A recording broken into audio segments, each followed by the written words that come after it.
Hey everyone, and welcome to another Gloomhaven guide video, this time for the Jaws of the Lion character, the Voidwarden. I'm testing a slightly different camera setup at the moment, camera and lighting setup. Let me know what you think down in the comments below. I don't think I've got it quite perfect how I want it, but it's using a new lens, which is kind of a lot more zoomed in, and it's a prime lens, which means that I can't kind of zoom in and out as much. So I've got to kind of find a length that's good. And yeah, I mean, I quite like it, but let me know what you guys think in the comments down below.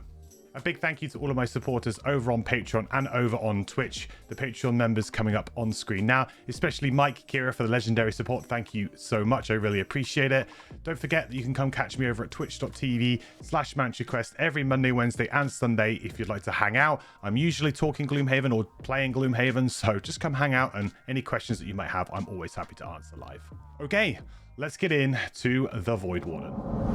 So the Voidwarden, this character is the kind of magic user of the Jaws of the Lion crew, also the kind of supporty based character, but also has a lot of really good tricks up her sleeve. I would actually say that the Voidwarden might be the most difficult character to play well out of the Jaws of the Lion characters, purely because she has a strong suite of support abilities, but to really kind of find her niche and to find her strengths, you really have to look to some of her other cards as well to help allies attack, make enemies do silly things, and really abuse the kind of environment around her to really kind of flourish with what she does. So with a starting health of 6, that is very low. You can tell that she's not a character who wants to be on the front line taking hits just from that health stat right there. She does have 14 ability cards and an 11 card hand, so that's very, very strong, and actually the largest starting hand size of all of the Jaws of the Lion characters. This does mean that she's going to be able to burn a couple of cards more freely, and that does play really well into her strengths, because she definitely has a few kind of abilities that you're just going to want to find the right time during the scenario, burn them, and then get some kind of big benefit and a big turn out of it. So she can definitely support that. Difficulty medium, says Gloomhaven Digital, and it says medium for all of the Jaws of the Lion characters. I do think she is probably the hardest to play if you want to play some of the kind of more complicated strategies or synergies that this character can kind of unlock through her cards and her play. I do think there is a fairly straightforward support build that you can play here, and if you really wanted to play just a hardcore support character, then I feel like this difficulty definitely goes down somewhat. But there is still some twerks and some tweaks to that kind of support build. You know, there's still some little nuance to it. It's not the easiest support character to play. I would still say that the Tinkerer is a very, very easy support character to play. Voidwarden does have kind of like a flow to her support cards and where you want to play them. The role here is crowd control. I kind of agree with that. I think she's more so maybe on the kind of more healing side of things, I would say, to begin with, but she does have some really good crowd control cards that she gets as she levels up, and also at level 1 you do have a couple that are quite good as well. So she definitely has some crowd control in there, but actually I would say that she's more of a kind of a healing damage kind of hybrid is the best way that I like to kind of see her and where her sort of strengths are. But yeah, undoubtedly they're not wrong here. She has some very good crowd control as well. Strengths here, large starting hand size, completely agree with that. Works better in larger parties. Yes, she has a lot of things that count the number of enemies, can affect like everything in a range. So of course that number is going to go up with the more mercenaries that you have. There's going to be more enemies around, but there's also just going to be more allies that you can potentially gift actions to, heal and stuff like that. So yeah, when you're playing 2-player, I do feel like this character doesn't really hit her stride in full, but she's still very powerful at 2-player, that's for sure. Wide array of bottom half abilities, agree with that too. She does have lots of things that she can mix up, and she's the kind of character that sometimes just wants to find her spot where she can sit, and then she can maybe do some non-move actions for a couple of rounds. So yeah, not somebody who's going to be darting around the battlefield at all times potentially. Weaknesses here, generally a slow character. I would say that's pretty fair. She has some early initiatives that she gets access to, but nothing like what the Red Guard can achieve. And I will say, though, in general, that the Jaws of the Lion characters, I think all of them, apart from maybe the Red Guard is, yeah, a big exception to this, but all of the other ones do actually have kind of a fairly average initiative, I would say, in terms of being able to go early consistently or late consistency. She does actually have quite a few late initiatives that are good, but the problem is that when you're playing the Voidwarden, you often want to go early because you're kind of granting things to different people. So I mean, that's not always the case, but I do feel like she quite often wants to go early to react to enemies, right? Especially if you want to do crowd control, being able to go early is quite important because you want to go before that enemy and control them up. So yeah, I can definitely see that as being a potential weakness. Reasonably squishy. I think she's very, very squishy. You have to be quite careful with her, especially if you're playing an increased difficulty, because one attack could potentially kill her at level 1 if you do like to play on +2 or +3 difficulty. So worth keeping in mind. Complicated skincare regime. Yep, I think yeah, she's definitely going to spend a lot of time at the pharmacist getting things, lotions for her skincare. But yeah, she's definitely a very cool character, very unique looking character, and compared to maybe some of the other characters, her kind of backstory, if you like, and how she's kind of like she kind of came to be really is pretty unique. And actually I feel like in terms of having like a unique flavor to her character compared to a lot of characters in Gloomhaven, she actually has like a really nice kind of like origin story, if you like, of the fact that she kind of has been touched by the void. I think that's pretty cool. Okay, let's check out the level 1 starting cards. Okay, so the cards that are highlighted here are the cards that I'm going to suggest for your starting loadout, for your average kind of loadout with this character, but we will go through all of the cards in general just to talk about them, because there is often a little bit of a wiggle room here for maybe swapping out a few cards when you feel like you need to. So the first card we've got is Signs of the Void. This is your earliest initiative when you first start out at level 1, and it is one ally within range 3 may perform shield 1. That same ally may perform a move 2. 15 initiative, and the bottom is at the start of your next 5 turns, perform a curse range 2 action.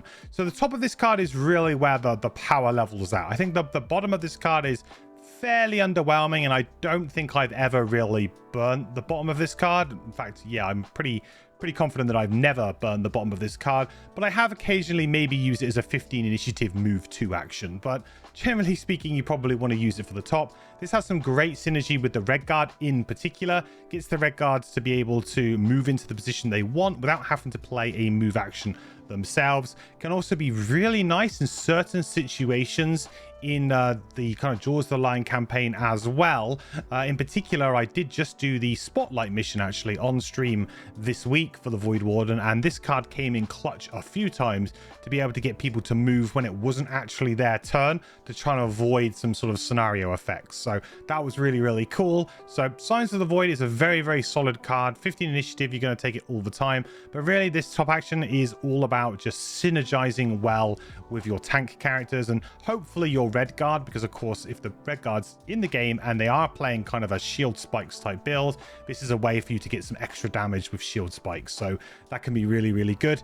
It is a little bit more underwhelming, I would say, if you're not playing with a dedicated tank. I think then this card does significantly kind of go down, especially if you're playing some kind of synergy or strategy where you are trying to just kill enemies incredibly quickly, because of course this card doesn't really do anything to do with that. It doesn't help you kind of kill anything. It really just helps you kind of weather the storm of the enemies. So has a very particular purpose, but synergizes incredibly well with the red guard, which is why it's always going to be probably in my sort of hand selection if I'm playing Jaws of the Lion. But if you were to take maybe the red guard away and maybe the Voidwarden, you're playing her in a more aggressive way, then maybe this card does come into question a little bit. But like I said, a 15 initiative is the earliest initiative that you have, so sometimes a 15 initiative move 2 could also just be playable. Next, we have Close to the Abyss, which is heal 2, range 2, target 2. All allies who remove poison with this heal will gain Bless. That's 72 initiative, and the bottom is force all enemies within range 3 to perform move 1 with you controlling the actions. So the top of Close to the Abyss is what I generally find that I use quite a bit. Sometimes to get this Bless, sometimes just to split a little bit of healing around. So this is a very efficient healing card because it allows you to split that heal, but also potentially gives you a little bit of a bonus here with the whole removing of the poison action. So that's pretty important, I think, to kind of like focus on, because a heal, of course, would just remove a poison anyway, but now you're getting a little bit of bonus for that. You're getting a Bless. I think either situation with this is pretty good. If you just want to heal somebody just to get them 2 health, or if you want to try and heal somebody to try and get that poison removed to get a bless, either way you kind of slice this, I think it's a fairly good deal. It's a fairly efficient kind of level 1 healing card. You know my thoughts on healing cards. If you've maybe seen some of my other guides, I'm not a huge fan of them a lot of the time, but I do feel like this one is a fairly efficient one and can actually kind of contribute quite a bit of healing over the course of a scenario. So yeah, pretty decent. The bottom, force all enemies within range 3 to perform move 1 with you controlling the actions. That I think is far more situational. That might come into play in a scenario where you want to group enemies up, and Jaws the Lion does a really good job of this. Jaws the Lion has a lot of scenarios which really take advantage of forced movement with lots of traps or scenario effects or just things that can happen in the way that the enemies interact. Like, for example, you've got rat monstrosities, right? So there's lots of things you can kind of do, and why moving enemies around could be very beneficial for you. So although I feel like the bottom of this is maybe slightly underwhelming if you were to take this character and place them in a regular old kind of kill all enemies without much else going on type scenario, in the context of Jaws of the Lion, having a lot of forced movement is actually really, really good. And there are plenty of opportunities where you'll go, oh, guys, I've got a really good close to the abyss bottom turn, you know, and you try and plan a really clever turn around the bottom of this card. So yeah, the only downside to that, of course, is that you are going to have to be in position to begin with. So you're going to actually have to be where you need to be, and you'll need to be within that range 3 of the enemies. But this is a fairly late initiative card. You know, that's maybe kind of good in a way because maybe the enemies are coming towards you, but also could be bad in a way because maybe you wanted to move into that position the round before and then you wanted to go early to take advantage of it. So you do have to kind of play with this 72 initiative a little bit. So sometimes it can work in your favor, sometimes not so much. But I think Close to the Abyss is a fairly efficient card, and in particular with the Voidwarden and this poison as well. This may seem a little bit kind of odd at the moment, this kind of poison on the top here. However, we have lots of things that poison our allies, so we have ways that we can kind of give poison to our allies to then remove it and give them bless. So we have some nice synergy as well with the top of this card. Yeah, so just a very, very solid card. Next up, we have Gift of the Void, which is poison, range 3. 1 adjacent ally may perform attack 3, range 4, with you controlling the actions targeting the target of the poison. If they do, the ally suffers 2 damage. This card also makes dark. That's part of the kind of poison range 3 first part of this action. You're going to get the dark. 89 initiative, heal 2, range 3. So pretty decent little heal there too, and this was what the kind of the character screen was alluding to here, that you do have some quite good strong bottom actions where they're not moves. Close to the Abyss as well being another one, right? So there are a couple of things you can do here.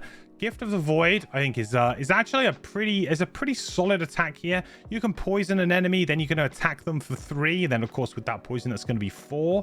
That's pretty good. The 2 damage drawback to this can feel a bit harsh at times, I would say, because you are just doing an attack 4, but there are some synergies with another kind of card which we'll come to in a minute called Master Influence. We'll get to that a little bit later, where it can be maybe a little bit more reasonable as to why this is tuned down a little bit, but it does feel like the 2 damage can be sometimes a little bit negative, and it does make you think twice about maybe giving this to someone like a level 1 demolitionist, for example, who might be a little bit low on the health, you know, can't maybe kind of tank the hits for very long. So you know, there could be a situation here where all of your allies are on 2 health and they would be dead, or they'd have to burn a card if they wanted to perform this action. So yeah, it is a little bit of a drawback, but I do think it's fairly strong. The good thing about this as well is you can have some great synergy with characters like the Hatchet, because of course the Hatchet on the first turn of the game is probably going to want to play their favorite card and not do much else. But if you play Gift of the Void, they can immediately use their favorite on the same turn that they played it, and you can get that big bonus. So really, Gift of the Void works very well in combination with other mercenary specific abilities, so you just want to keep your eye out for some synergy with those as well. The 89 initiative is late, which I think is okay for this kind of thing, because I said, like, maybe you want your allies to actually go early and play their actives that give them buffs and things like that before you actually play it. The bottom heal 2 range 3 is surprisingly useful, actually. Really, really good at just sort of topping people up as the scenario goes on. So I do feel like this is a very kind of comprehensive card. I think it's a very valuable card. I think this is probably one of your stronger level 1 cards. So yeah, 1 to definitely keep out and use, because it does a bit of everything. Damage and heal, which we really like. Next, we have Black Boon, which is heal 5, range 3, and poison, create dark. Yes, this one's a little bit awkward. This is a big heal, but you're going to immediately poison that ally with it, which can be a little bit of a weird trade-off at times. 43 initiative, move 2, 1 ally within range 3 may perform move 2 on the bottom. Yeah, I think that's actually a fairly usable bottom ability, actually. But let's go back to the top. So the heal 5 range 3 with the poison, like I said, it's a little bit counterintuitive at times, because you're often going to have to remove that poison. Now, if you're using something like Close to the Abyss, then it's like, yeah, great, I'll just do Black Boon, and then on the next turn I'll use Close to the Abyss, and you're going to get rid of that poison and you're going to get a Bless. That's some nice little synergy there.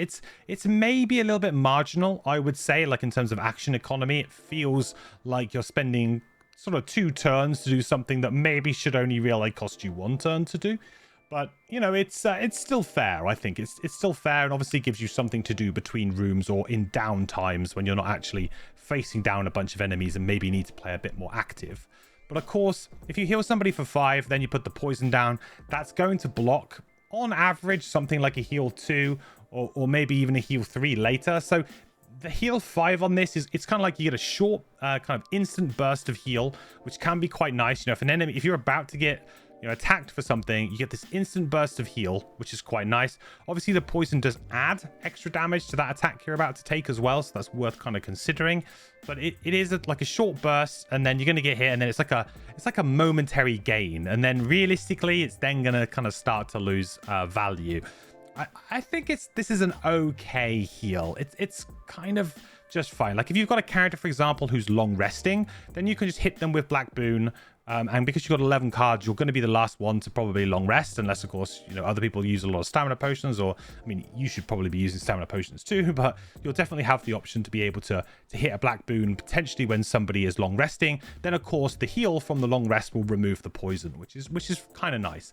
But, you know, you also would have achieved a very, very similar thing if you just played something like, you know, Close to the Abyss, when they didn't have poisons, to just heal them for 2, and then the long rest would have given them 2 again, right? So this is 5, that would have been 4. So this is why Black Boon is kind of a bit awkward, but it does have some inbuilt synergies with some of the things that we're doing, like with the top of Close to the Abyss. So I think for that reason, it kind of sticks around. And like I said, if you're smart and you use Black Boon when you need to, then it can be still quite useful. And also the generating a black element here, a dark element, is really, really important.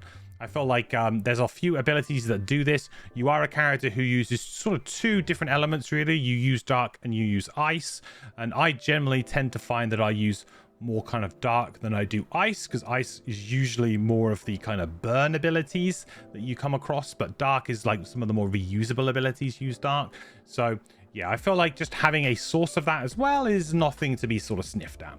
The bottom move 2, 1 ally within range 3 may perform move 2, is also actually fairly strong as well. Being able to kind of give an ally like a red guard who doesn't want to play a move action on the bottom the ability to move, or someone like a hatchet, for example, to be able to move a little bit quicker. Maybe that means that they can then use their retrieval to pick up their favorite that turn, rather than maybe sitting there going, oh, I can't quite get to my favorite because I'm a little bit too far away. So that's quite nice, and I feel like this is just like helping the team kind of move along. It is really quite good. And if you have any synergy with summons as well, so if you're playing maybe with characters that have summons, you could also potentially gift some summons, some movement as well, which could be helpful for those kinds of things. So yeah, Black Boon, it's probably one of our weaker cards, and probably one of the cards that's closest to the kind of the cutting table, if you like, at this stage. But I do think it has a role, and I think overall it probably just about makes it. Next, we have Freezer Soul, which is attack 3 poison, consume ice to add +1 attack, and muddle for 1 XP. This is a pretty decent attack. It's a bit hard to land, though, I will say, just because of the fact it's a melee attack, not a ranged attack, which, you know, this character doesn't really want to get themselves too much in the firing line, so that can be sometimes risky. 58 initiative, not particularly great. I haven't really touched on the initiative so far, but if you have a look, we had 15, which was good. You got 72 and 89, which are pretty usable late initiatives, but 43 and now 58, that's not good initiative to use like as a leading initiative that you're going to use for the round. So yeah, this character definitely has some struggles to begin with. The bottom of this card though is Stun, range 3, Curse Self, Consume Dark to ignore the curse instead. So this is potentially, well, it is a unconditional stun, but you may have to take a curse yourself, which, depending on the build that you're playing, may or may not matter. So feels like a bit of a drawback, right? It's like, oh, I don't really want to curse myself. But if you're playing a very heavy support character, then you rarely attack anyway, and you're not really expected to be contributing too much damage anyway. So I wouldn't worry about that too much. But if you're playing a Master Influence build, getting a lot of curses could be problematic, but generally speaking, you're going to have advantage a lot of the time, and that's probably going to be able to stop you from drawing the curses. So it's kind of like a weird downside. Like, sure, if the dark is hanging out there and it's just available to you, of course, consume the dark to ignore the curse. But if you have other cards that could use that, potentially the dark's been enhanced or infused earlier that round by another player and it's kind of strong right now, perhaps it's better to actually not consume that dark and actually use it in the next turn, because it's not like you're gaining XP here. It is just blocking a curse, which is something this character can work around for sure with the way they're playing. This is also our best kind of early game control ability here with that stun on it, so definitely something that you're going to want to be playing. The initiative of 58 though really sucks with stun in my opinion, so you're probably going to have to play this early. The good news is though, is it does combine quite nicely with Signs of the Void. You can shield up your red guard, get your red guard to move maybe, and then if you're in a good position here, you can stun something at range 3, which is pretty nice. Of course, you're going to have to make sure that you position yourself well, which might mean that it's not always a great opening kind of turn, where on the very first turn of the game, you have enemies at range 3. I do think that that's a pretty good combo, a pretty good 2-card combo to be able to stun something that's going to be problematic. So, yeah, I mean, we're not going to be turning down a level 1 card that has the word stun on it and it doesn't have burn. So, yeah, pretty easy inclusion here. Next, we have Wicked Scratch, which is 1 ally within range 2, may perform attack 3, create dark, and 1 XP. It's 68 initiative, so again, pretty mediocre initiative, but leading towards the late, so possibly you might be able to use this as a bit of a late one. Loot 1, strengthen range 3 on the bottom, so another non-move action on the bottom here. I think you might be wondering, do we actually get that many move actions on the bottom? And we'll come to some in a minute, but that is definitely this character's kind of strength, is not having so many kind of move abilities. They do have a lot of flexibility there with their bottom actions. So this top action, 1 ally within range 2 may perform attack 3. I think this is just fine. This is again something similar to kind of Gift of the Void, where really you're going to want to play this with certain mercenaries and you want to try and get benefits from those mercenaries. So giving somebody else who maybe already has a buff, so we're looking at the Mind's Weakness and the Mind Thief with something like this would be incredibly good, right? Because the Mind Thief could attack for 5, which is pretty nuts. So on its own, an attack 3, melee attack is, I think, not particularly incredible. And the range 2, sometimes I've found to actually be really frustrating. I can't quite get what I want. It's also a little bit annoying if you're playing in a party where the rest of your party are mainly ranged characters, because then they just don't want to end their turn next to enemies. So it becomes very difficult for you to actually play the top of Wicked Scratch. It does require you to have a little bit more kind of coordination with your teammates, make sure that they know that's what you want to do, and make sure you kind of play on the kind of initiative that will allow you to do it. And 68 initiative will maybe allow them to go before you, do something and then end their turn next to an enemy, and then you can come in with Wicked Scratch. But of course, if the enemy goes between you two, so after your friend but before you get to go, they might end up taking some damage. So yeah, there's a little bit of like a risk reward there. You have to kind of try and sync up your initiative in a really good way. So yeah, I feel like Wicked Scratch is a very average attack. There are some benefits, of course, with Master Influence. So when we get to that card, we'll probably be talking about this card for quite a while. But I do feel like this particular card is maybe a little bit kind of undertuned, but it is 1 XP. It does make dark. It does have some great synergy with some other characters, and there are definitely things you can do to abuse it and make it very strong. So it's probably where it should be. But personally, I just wish maybe this was range 3 rather than range 2. But yeah, that's just a minor criticism from me that I think makes the card a little bit harder to use, when otherwise it would be a very kind of efficient card you'd use a lot more. The bottom loot 1 with strengthen range 3, I think is well, pretty average, to be honest. You probably don't really want to be using the bottom of this, but being able to give strengthen to an ally is a benefit for this character, and being able to give it to somebody like the hatchet, for example, who's about to do a really big kind of favorite turn, is going to be very good. And I will say that if you're playing the Jaws mercenaries, those characters will probably lean on you pretty heavily for their source of strengthen. As the Voidwarden, you're going to be the one blessing allies, healing them, and giving them those strengthen abilities to really allow them to kind of explode in those damage numbers. So definitely something that you want to have on your radar, something you want to consider here, that just being that kind of support character, this can be quite good. The loot action here it's a loot action. It's probably unlikely that you're going to be able to get too much loot with the Voidwarden. You might be able to get a little bit, depends on who you're playing with, but I do find looting with the Voidwarden in general a little bit more difficult, because you just want to be on the right spots and you don't want to move that much. You know, you're not the one killing enemies. You're usually kind of helping your allies. They're killing them, and then they're moving on to those loot spots, either on the same turn or on the next turn. So, you know, you're kind of stuck towards the back a little bit, and looting is something that I think you struggle to do. But being able to chuck a strengthen on a very key turn to somebody like a hatchet, or if you're playing with someone like, you know, the scoundrel, if you're playing with base Gloomhaven characters as well, can be very good. But if you are playing with enhancements and things like that, or the wider Gloomhaven kind of items as well, then strengthen becomes a little bit easier to get hold of. So just something to kind of bear in mind, that I think strengthen, when it's limited just to Jaws of the Lion, this ability is a bit better, because your kind of avenues for strengthen is less. And I want this guide to also be able to sort of translate pretty well to the physical game. So that's worth considering. I think it becomes a bit more premium in the Jaws of the Lion box.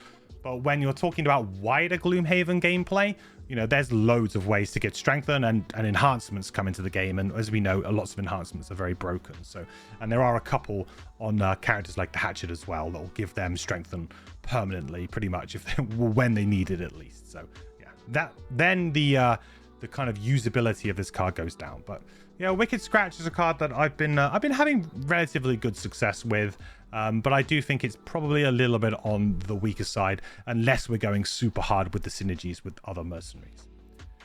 Next, we have Turn Out the Lights, which is attack 2, range 3, consume dark to add +1 attack and curse 1 XP. Well, here we go. Here's a really good value attack.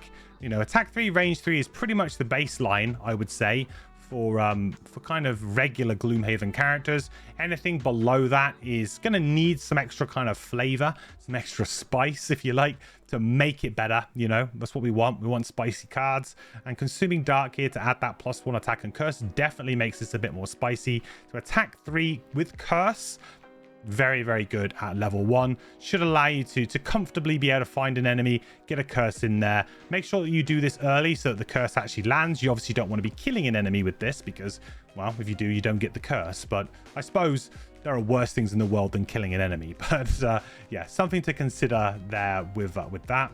49 initiative is slap bang in the middle of useless, so it's completely useless. You're never going to lead with 49 initiative ever. The bottom is force one enemy within range 3 to perform attack 3, range 3, targeting an enemy of your choice. The acting enemy suffers damage equal to the damage suffered by the target. This is quite a unique burn, and this is the first one we've seen so far of these kind of big burns that, if you can line things up perfectly, they can work really, really well. And obviously stuff like this also has really good synergy with Master Influence. I'm thinking maybe we should talk a little bit about that first, but no, we'll talk about it when we get to it. But I felt like the bottom of this is if you're playing it like 2-player, I think that this is pretty solid at 2-player. There's going to be less enemies on the board. you're going to be able to just hopefully get a decent attack off here and maybe even kind of kill 2 enemies. That would be brilliant. I mean, if you could remove 2 enemies from the board, I feel like that's a very good use of a burn card. And because of your 11 cards, you know, it's not going to be that detrimental to you if you choose to do this, like, for example, in the first room or the second room. It's not going to kind of kill your game off. And I feel like you can probably deal with that. Of course, the top of this is fairly strong, though, in terms of just pumping out some curses and some damage. So it's a bit of a trade-off because, of course, the more that you can play the top of this, the more curses you can get in over time, which is going to kind of incrementally give you more value over the course of the scenario. The earlier you can get a curse into the deck, the more likely it is by the end of the scenario, of course, they're going to have flipped it. So something to consider there. But I actually don't feel like this is too bad if you can find a good situation where you can maybe kill 2 enemies. This probably equates to, I mean, if they're playing with their decks, so if you're not playing Master Influence, if the enemies are using their own attack modifier decks, there is some anti-synergy that you need to be aware of with all of the cursing that you are doing. And that's quite key here.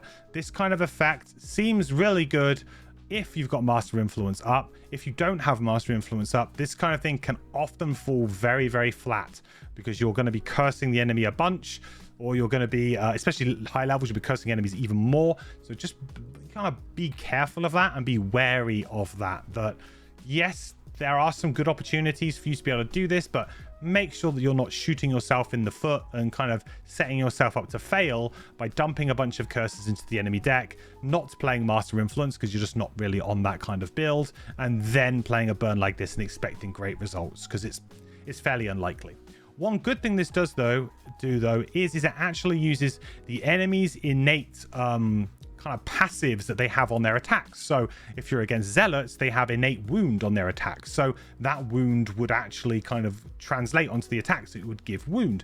Enemies that give poison will also do that. So retaliate could also trigger as well. So there are some really fun tricksy things you can do. So keep an eye on enemies that have like innate abilities that you can then take advantage as well with stuff like this. And that really applies, to be honest, to all of the kind of force enemy attacks that this character has. Next, we have Lure of the Void. Disarm, range 3. Force the target to perform move 1. Consume Dark to add 2 move to make it a move 3. 1 XP with you controlling the action. So here we have our best early game control card, really. I think it's maybe a little bit close with Freeze the Soul, because obviously this is a stun, but Disarm sort of like 90 to 99% of the time, you know, very high percentages of the time, Disarm does the job. There are a couple of enemies in Jaws of the Lion in particular Disarm is a bit weaker against, I would say. So for example, Black Sludges, Disarm can sometimes do absolutely nothing to those guys because they're not technically performing attacks when they do damage to people who are closest to them. So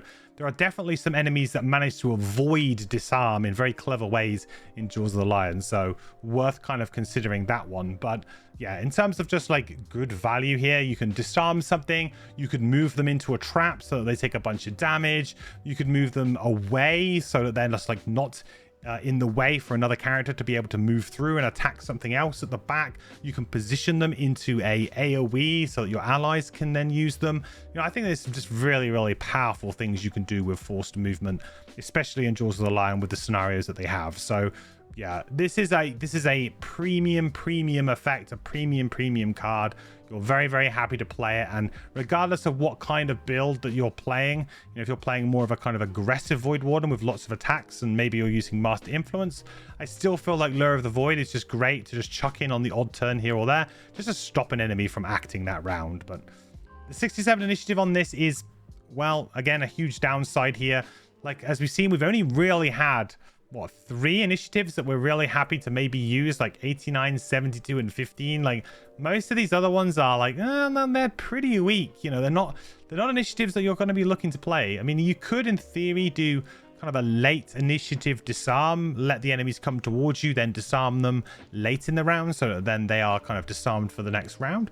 That's possible, absolutely. But I do feel like with a disarm effect, you really want to have it on an early initiative, so you just have that control to either be able to go early or late very comfortably, because you can just pair it with something else. And this character, with only having a 15, you know, what are we going to use this as a move 2 and then this? I mean, we might be pushed into that. That might be what it comes down to. And that yeah, that just feels a little bit inefficient to me. You know, it doesn't feel great to have to use these guys as just move 2 early initiatives, but yeah, worth kind of worth mentioning here. And I think that is a slight kind of knock against this card, but it is a very strong card. So potentially this is one of the ways that they are trying to balance this kind of effect. Perhaps chuck it on something that's a late initiative to force people to maybe have to play slightly inefficiently with their other cards, just so that they can get it exactly on the initiative that they want. The bottom of this card is one ally within range 3 may perform attack 5, consume dark to add +2 attack. If they do, gain 1 XP, that ally suffers 2 damage. So just a big attack, basically. It's a melee attack that they're going to be performing, and I think you really do want to be consuming that dark to make it a 7, because I mean, burning a card for an attack 5 feels, yeah, pretty weak, even though this is a bottom ability, so it could lead to a very explosive turn where you do a big burn on the bottom and a big burn on the top. Those kinds of turns towards the end of a scenario are sometimes the difference between you winning or losing. So, you know, I think like there is some value to that there, but yes, of course, you really want to be consuming that dark. Also, the 2 damage here is, yeah, it could be annoying. It could throw a spanner in the works. Just try and avoid that, I think. But, you know, Lure of the Void here is definitely a card you want to be playing the top of very, very regularly. And the bottom is just going to be like, yeah, we're finishing the scenario up, or we need to move really, really quick because we're running out of stamina. And you kind of just go, okay, let's just try and kill some things in a single round. And you can use a big bottom effect here towards the end to get some XP and just try and do that and grab the win. So yeah, very, very strong. Again, Master Influence is going to have an effect on this card as well. So when we get to that, we'll talk about it a little bit more. But it's also just it's pretty solid. Again, this is a melee attack though. So similar to kind of Wicked Scratch, you might have some struggle lining this up at times with you know, being within range 3 of the ally and then the ally being next to the right enemy that you want to attack. But if you're against a boss, which is probably going to be where this will land, this will probably just be, let's kill this boss really quickly, then I think that this works very well for that kind of thing. Next up, we have Grasp of Doom, which is attack 2, poison, wound, curse, and stun. Create ice, dark, 2 XP, 36 initiative, and the bottom is move 3, consume dark to get +2 move.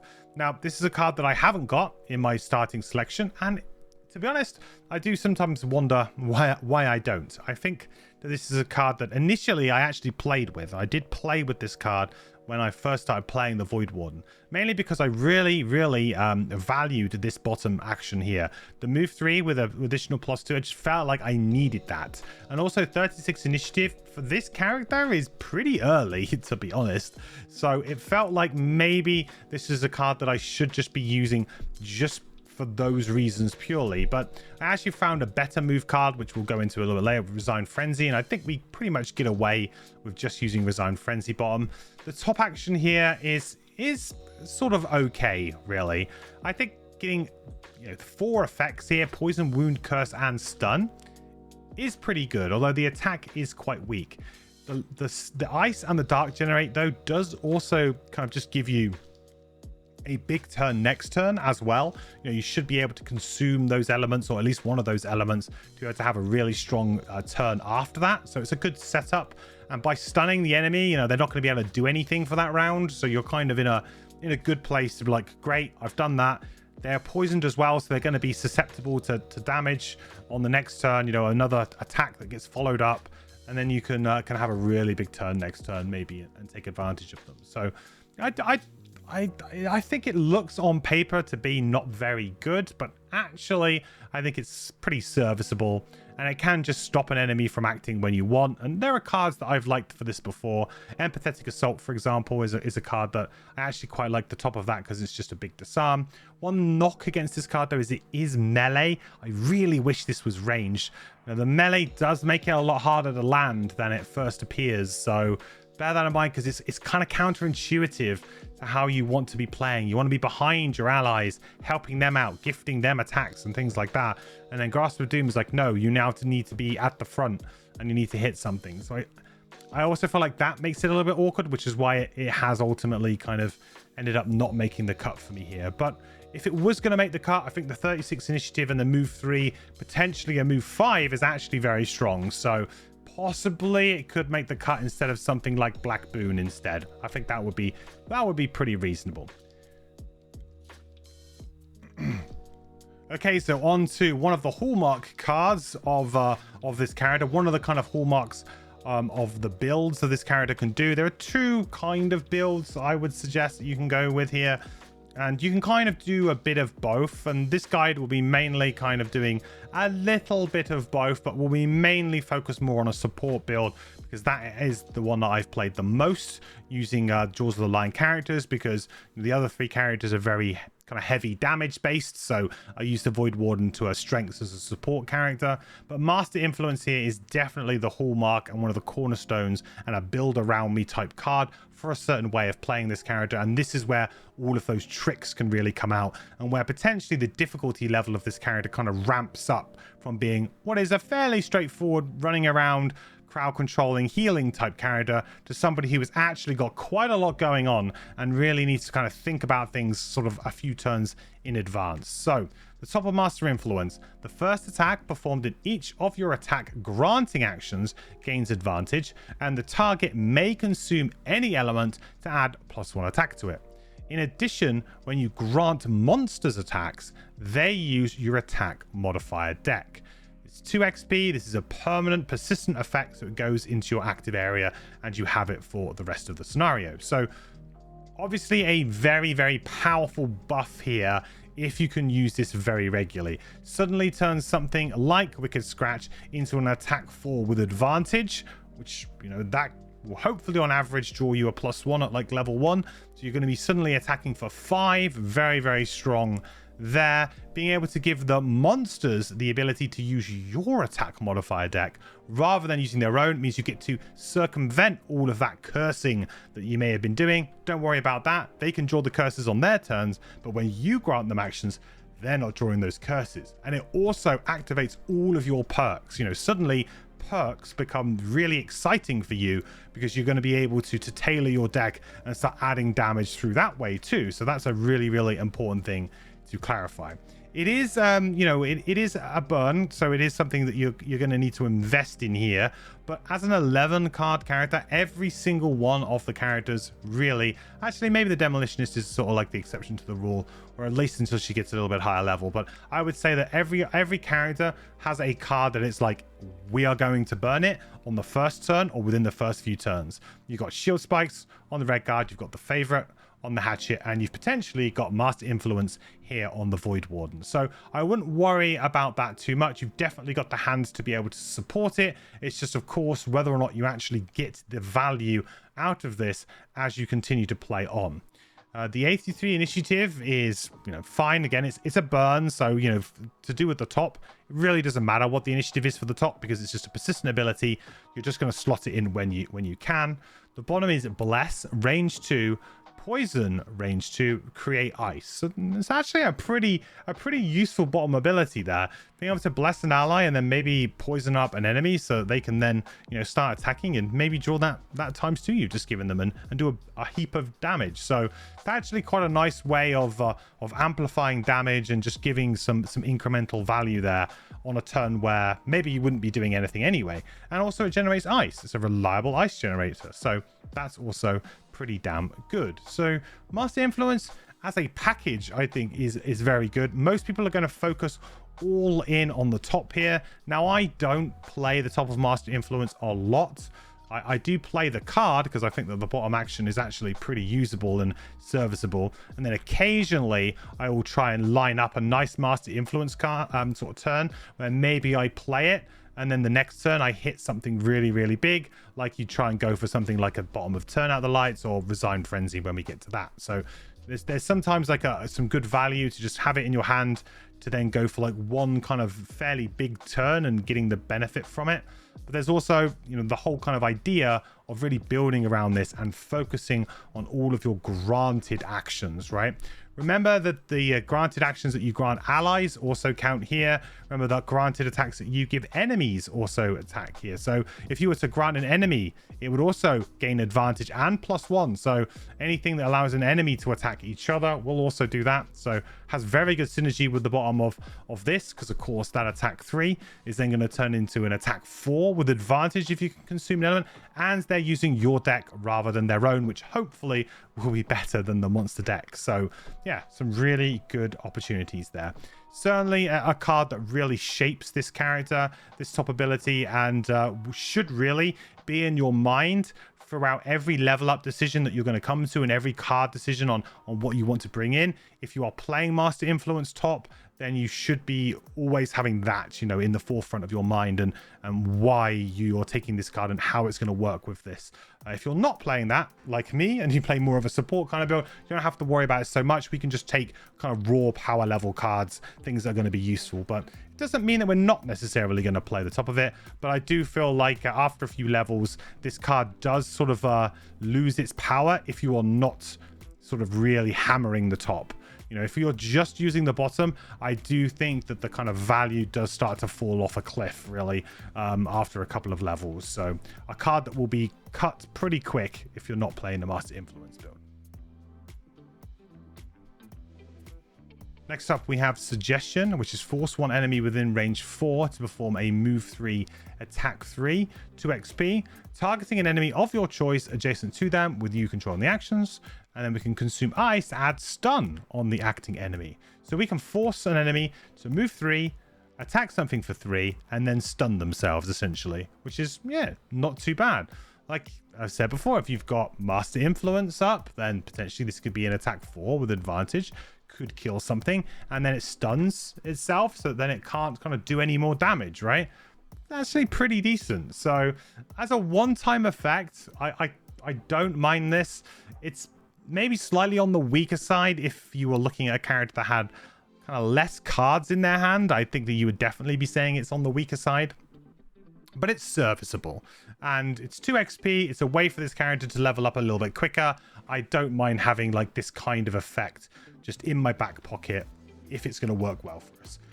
And with that ice, you know, that's quite an important thing to do, but you don't necessarily need to use the ice to get the 2 XP, which is also quite nice. Whereas some of the other ones, like, you know, you need to consume the dark to get the extra XP here. On this one, you're going to get 2 XP even if you just use the top. So that's quite nice. 23 initiative here is, wow, it's a breath of fresh air, let's be honest. We've had such terrible initiative up to now, really. But 23 is a usable early initiative, so very happy to see that too. That will mean that hopefully this card will be very usable on the bottom action, because, you know, when you have good initiatives, you generally tend to hold on to those initiatives, and you're not likely to want to burn them for their effect, or to like long rests or short rests, because you know, well, I need that kind of, I need that ability to be able to play an early initiative. So 23, move 3, consume dark, and curse range 3. Now this is super, super nice. We need a couple of move cards on this character, and for me, those 2 cards are really kind of Resign Frenzy and Suggestion at level 1, maybe with a little bit of the bottom of Black Boon sort of mixed in a little bit there too. So we've got a little bit of movement there, but realistically, these are my 2 movement cards at level 1 that I focus on, and being able to add curse is just going to be super, super valuable to you. You shouldn't really struggle to make dark to add curse to this. That should be very very easy for you to do, and yeah, you're just going to get some great extra curse value out of it. Said cursing again works really, really well if you're playing the Master Influence build as well, because of course you're using your own deck, not the monster deck, so that stops you from drawing the monsters from drawing the curse when you give them attacks and things like that. So yeah, cursing has a lot of good synergy with this character as well, with future cards that we will see as they come up. Lots of ways to give enemies muddle and disadvantage on their attacks to hopefully draw curses. So yeah, a move 3 with upside on 23 initiative for this character is incredibly useful, so it's a very easy inclusion in the build. Next, we have Resigned Frenzy, which is force all enemies within range 3 to perform attack 2, targeting enemies of your choice adjacent to them, 2 XP. Now, this is our big damage card. This is like our big kind of unstable upheaval or trample. You know, this is our kind of version of that, if you like, where we can do a lot of damage in a single turn if we time things right. And if you can get yourself into a group of enemies, this is going to be very, very good.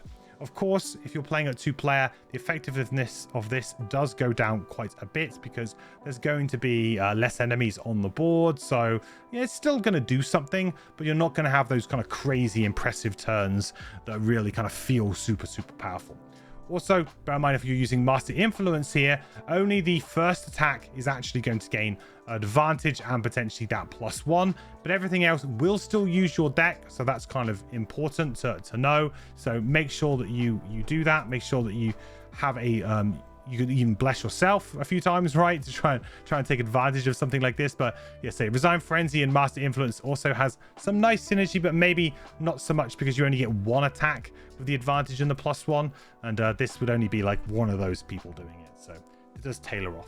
I will say that the attack 2 is pretty underwhelming though if you do play at increased difficulty. I have struggled to find a good time to do this when I've been playing on my deadly playthrough, just because the enemies have too much health, and an attack 2, even if I was to draw, you know, ×2, +2, +1, it's very rare that that will actually kill enough enemies to really warrant the action. So it is very difficult for me to play on deadly, I found, so worth sort of thinking about. Also, compared to say something like Trample or Unstable Upheaval, this is forcing all of the enemies to perform an attack, so you cannot use items to buff this. So something like an Unstable Upheaval, you chuck a Warhammer on it, or Trample, you chuck a Warhammer on it, you suddenly stunned everything. You can't do that with Resign Frenzy because it is the enemies performing the attack, so they can't use any items. And that is a real drawback to something like this, and definitely caps its potential somewhat. So yeah, just another thing to really know. I think this is strong, and it's very, very fun to play with. And on normal difficulty and even +1, you're going to have some very explosive turns with it. But just bear that in mind, that if you are going to play it on increased difficulty, make sure you can at least get yourself safe after playing it with something like an invisibility cape, or perhaps you've got an ally who could run in and tank for you. But just make sure you keep yourself safe and you don't overcommit. The 26th initiative is another nice early one, like Suggestion, so we're happy with that. And again, we'll make this card playable, so hopefully there's good bottom action, and I'm happy to report there is a very nice bottom action here too. We've got a straight move 4, or we can consume dark to reduce our move by 1 to just 3, but we get to do an attack 2 action at the end of it, and that's actually really nice. Just move 3, attack 2, gain 1 XP. Yes please. I mean, it's a very versatile card. You'll use it as a move 4 and be happy. You know, there'll be times when you don't consume the dark, but you've moved 4, you've used all of that, and you're very happy with that. There's other times when I find myself just, there's some dark, you know, still sort of like in the scenario, there's still some dark around. Wow, I've got Resign Frenzy in my hand. Why not play it? Seems rude not to, you know, and you can get a little attack off and get a bit of XP. So actually a really usable action that will add up, and is a fairly decent reusable source of XP. It's also worth bearing in mind that you can reduce the move, consume the dark to reduce the move, and not perform the attack 2, but you would still actually gain the 1 XP. So you could just do move 3, gain 1 XP as well if you've got dark. So keep that in mind, because definitely one to abuse. Yeah, Resign Frenzy, very, very solid card. Definitely has its ups and it has its downs sometimes, but no doubt a powerful effect if you can get it to work for you. Next, we have a couple of cards that we're not playing with. So Cold Embrace. This is a curse, range 3, target 3. It's consume dark to add +1 range and +1 target for 1 XP. 1 XP anyway, and it is a burn. So potentially here, when we're all said and done, this could be a range 4, kind of curse 4, which is actually a pretty decent amount of curse to really kind of chuck in one go, right? I mean, 4 curses is a lot of curses. You can only put a maximum of 10 in, you know, it's nearly half of the deck. So that's pretty good for cursing. I feel like if there weren't other characters in the game that are just so strong at cursing, we'd probably be looking at a card like Cold Embrace in a slightly different light. And certainly if you're playing with just the Jaws of the Lion characters in the physical version, obviously you don't have those characters, so perhaps your kind of your opinion of curse isn't as warped and twisted as those of us who have experienced the giddy heights of some of the unlockable characters. But for me, it's it's a little bit undertuned when you throw it into the general Gloomhaven game. There are people that are just better at it. Cursing as well is something that you really want to do often as well. So, you know, if you dump 4 curses in, then they draw all of the curses that round, and you're playing maybe in a 4-player match, and there's 6 enemies on the board and 4 curses get drawn, all 4 of your curses, 2 of them attack, it's actually a pretty mediocre effect if you think about it, because there's still 2 enemies that have attacked, so you haven't prevented an entire round of damage, and you've got nothing really to show for it apart from, you know, saving, you know, four kind of attacks. You know, it's, you've got very little to show for that really high burn investment. So yeah, that's I think the problem with this. It's just too much of an investment for the kind of effect. And also potentially you could put these curses in and then, well, the enemy never draws them, right? So I mean, it's probably unlikely with 4, and I'm sure if you played it fairly early over the course of a scenario, you'd be unlucky not to draw them. But it's worth saying, you know, it's not a guaranteed effect always, so that's always going to mark this kind of thing down when it comes to burn cards quite heavily. So yeah, I think it's a very, very bad value proposition for a top action, really. 71 initiative is kind of late, but not super late, but possibly something you could use for a late initiative. The ice on the bottom here is consume ice to move 3. All adjacent allies suffer 1 damage. Bless target all adjacent allies. So we've got another fairly flexible effect here. You have to consume the ice to get the move 3. Otherwise, you're going to have to hope that those allies are already next to you, and you have to hope that they don't mind taking 1 damage to gain a bless. Do I feel like that's a pretty good trade-off? I mean, yeah, I would take 1 damage to get a bless any day of the week. Crag cards give me damages all the time, and I don't get anything in return, right? So I'll take a bless for that damage you've just caused me, sure. So that feels like a pretty good trade-off. That's a pretty good value proposition there. But of course, if you don't sort of have that turn where you're starting next to each other, then you're going to have the ice for the move 3. I just feel like maybe it's a little bit awkward. It's a little bit clunky.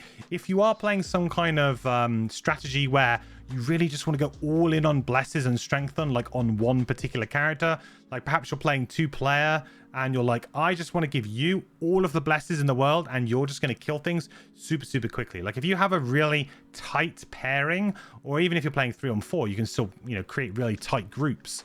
If you're playing some sort of like incredibly aggressive blessing strategy, then this is obviously very good because it can bless all allies. But again, bear in mind, like curses, there is a maximum number of 10 blesses that can be distributed amongst the team. So, you know, you can, an effect like this can sometimes mean that all of the blesses are just gone, and potentially they might go to people that you don't want them to go to, because some people don't really do very well with blesses. The Demolitionist is not a great bless carrying character, at least in the late game. She's level 1, of course, everybody's going to say yes to a bless because a lot of your cards are pretty bad in your attack modifier deck. But as she moves on, she does lots of little attacks. So, you know, doing a ×2 on an attack 1 is not great, but obviously drawing like a +2, which she has the opportunity to, is great. So there's these kinds of these little kind of nuances to who you want to bless, why you want to bless them, and stuff like that. And like the red guard as well might not be a character that is attacking much. Maybe you're doing shield spikes, so they're actually not playing very many attack cards, so blessing doesn't really work very well with them, which really then means that the hatchet is the only character who's going to super benefit from this, you know, really well. And yeah, maybe, I mean, yeah, that could be worth something, but I don't know whether or not it's worth carrying a card just for that. So yeah, Cold Embrace overall, I think, although the bottom does have some nice situational play, I feel like the top is very bad value, and that kind of really ruins the card, really. So yeah, kind of makes the card as a whole pretty unplayable. The next card is Sap Warmth, which is poison, range 3, create dark. The next 3 times after an ally attacks an enemy with poison, that ally may perform a heal 1 self action. This is a sort of, it's a persistent, so it goes out. It is not a burn. This kind of thing usually is a burn, so this is kind of like a slight departure from that kind of thing. Like you might be expecting to see a burn icon here, but it is not. I do feel like this is a fairly underwhelming kind of ability, though. It's basically heal 3, except it's very conditional, and that is maybe a little bit of a problem. Sure, you can chuck that poison out on an enemy and know that there's at least one enemy out there with poison, and those allies can go and attack it. But what happens if your buddy just kills it immediately with 1 attack? They get a heal 1, but then you've kind of got this card hanging out, and it feels kind of a bit underwhelming, really, because it is just heal 3. If this card said poison range 3, heal 3, you know, range 2 or something like that, because I don't think it would say heal 3, range 3, but something along those kinds of lines. Create dark. Would I play this card? I mean, possibly. I think in one instance where you're guaranteed to get it in a single turn, I think then it might actually become a bit better than Black Boon. In fact, potentially pretty playable. Poison an enemy and heal an ally at the same time. I mean, we've got kind of like, you know, poisoning an enemy and getting an ally to attack, and we got some synergies with stuff like that. We do benefit from doing that kind of thing.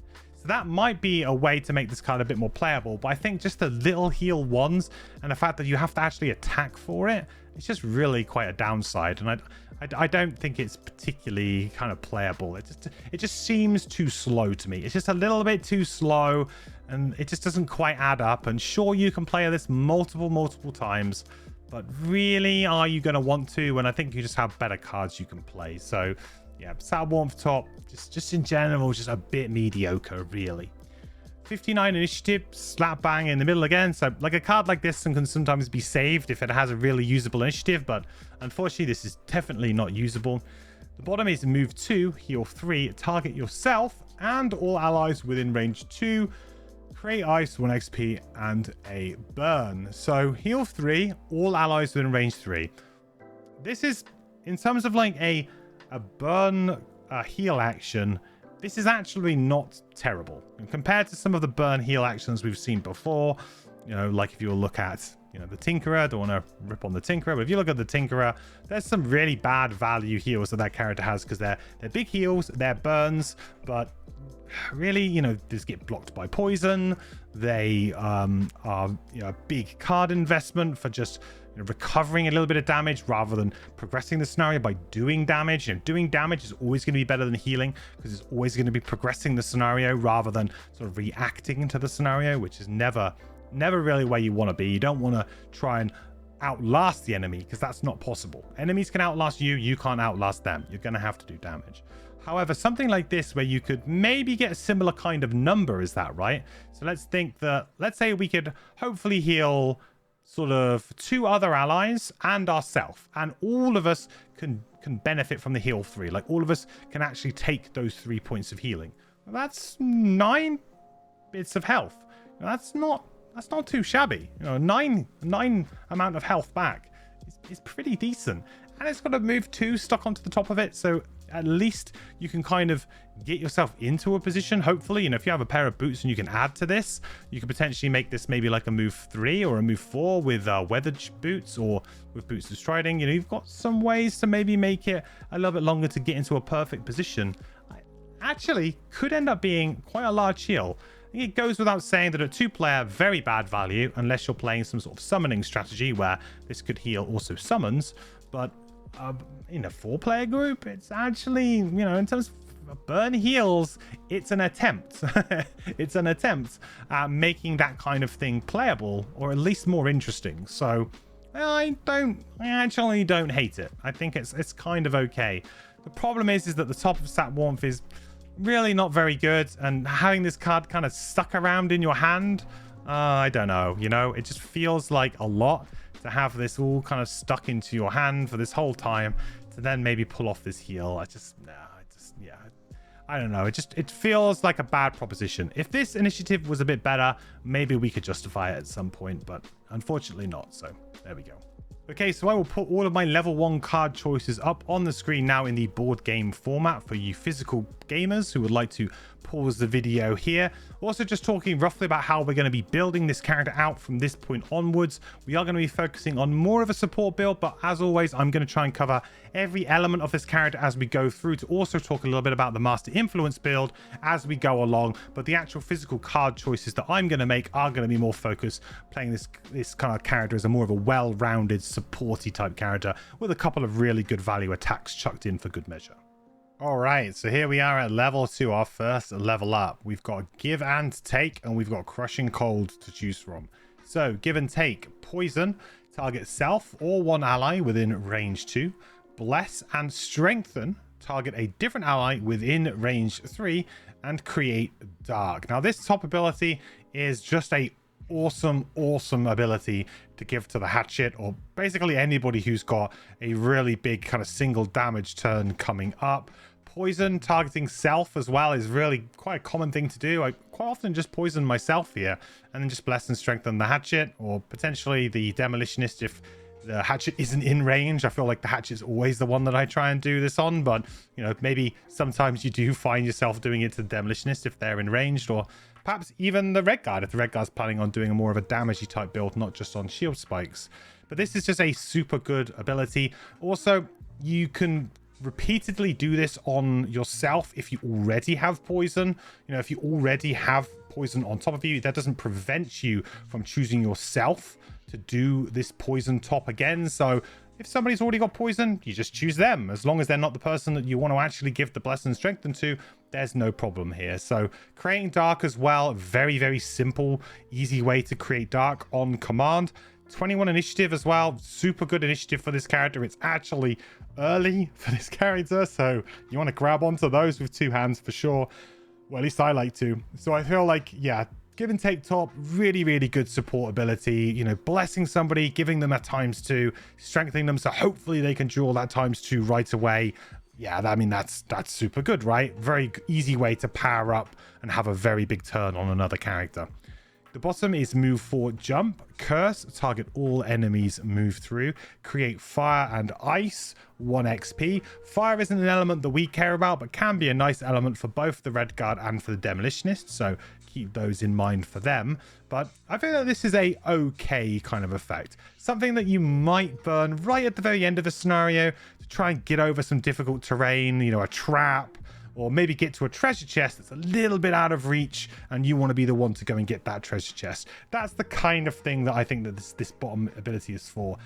Yes, you could in theory use a pair of boots and try and curse a bunch of enemies, right? I mean, you could just try and move through as many enemies as possible, maybe getting 4 or 5 curses out if you have a nice pair of boots to add onto the top of this. But realistically, I feel like that's probably pretty magical Christmas land. You might end up getting a couple of curses and you'll get over that terrain that you was causing you some issues, or that obstacle or that trap, or get to that chest that you really want to at the end of a scenario. And it's 1 XP. You know, you don't have to do anything to get that 1 XP. You literally just have to burn the card and move 4 jump. You know, there's no other condition to it. So a very easy way to get a nice easy XP towards the end of a scenario for sure.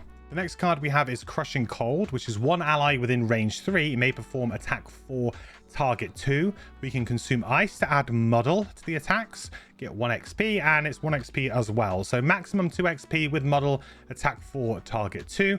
Now, whenever we look at obviously granting attacks, this is where we are looking at Master Influence coming into play here. So with Master Influence, one of these attacks could be an attack 5 with advantage, of course, which is pretty nice. So we'll be looking at maybe around about 9 damage if you've used Master Influence. I don't think consuming the ice just to add muddle. I mean, of course you'd like to get that 1 extra XP, but that is by no means a deal breaker here. I wouldn't not play the card if I didn't have the ice. You know, if the situation arose and it seemed like a good time, I would just play it. I wouldn't care about the ice at all. But yeah, it's a way for you to maybe gain a bit of XP. Maybe seems a little bit weak. Would have been nice if maybe that added something like wound to the attack. Possibly too strong, but I do feel like this attack in general is a little bit overcosted.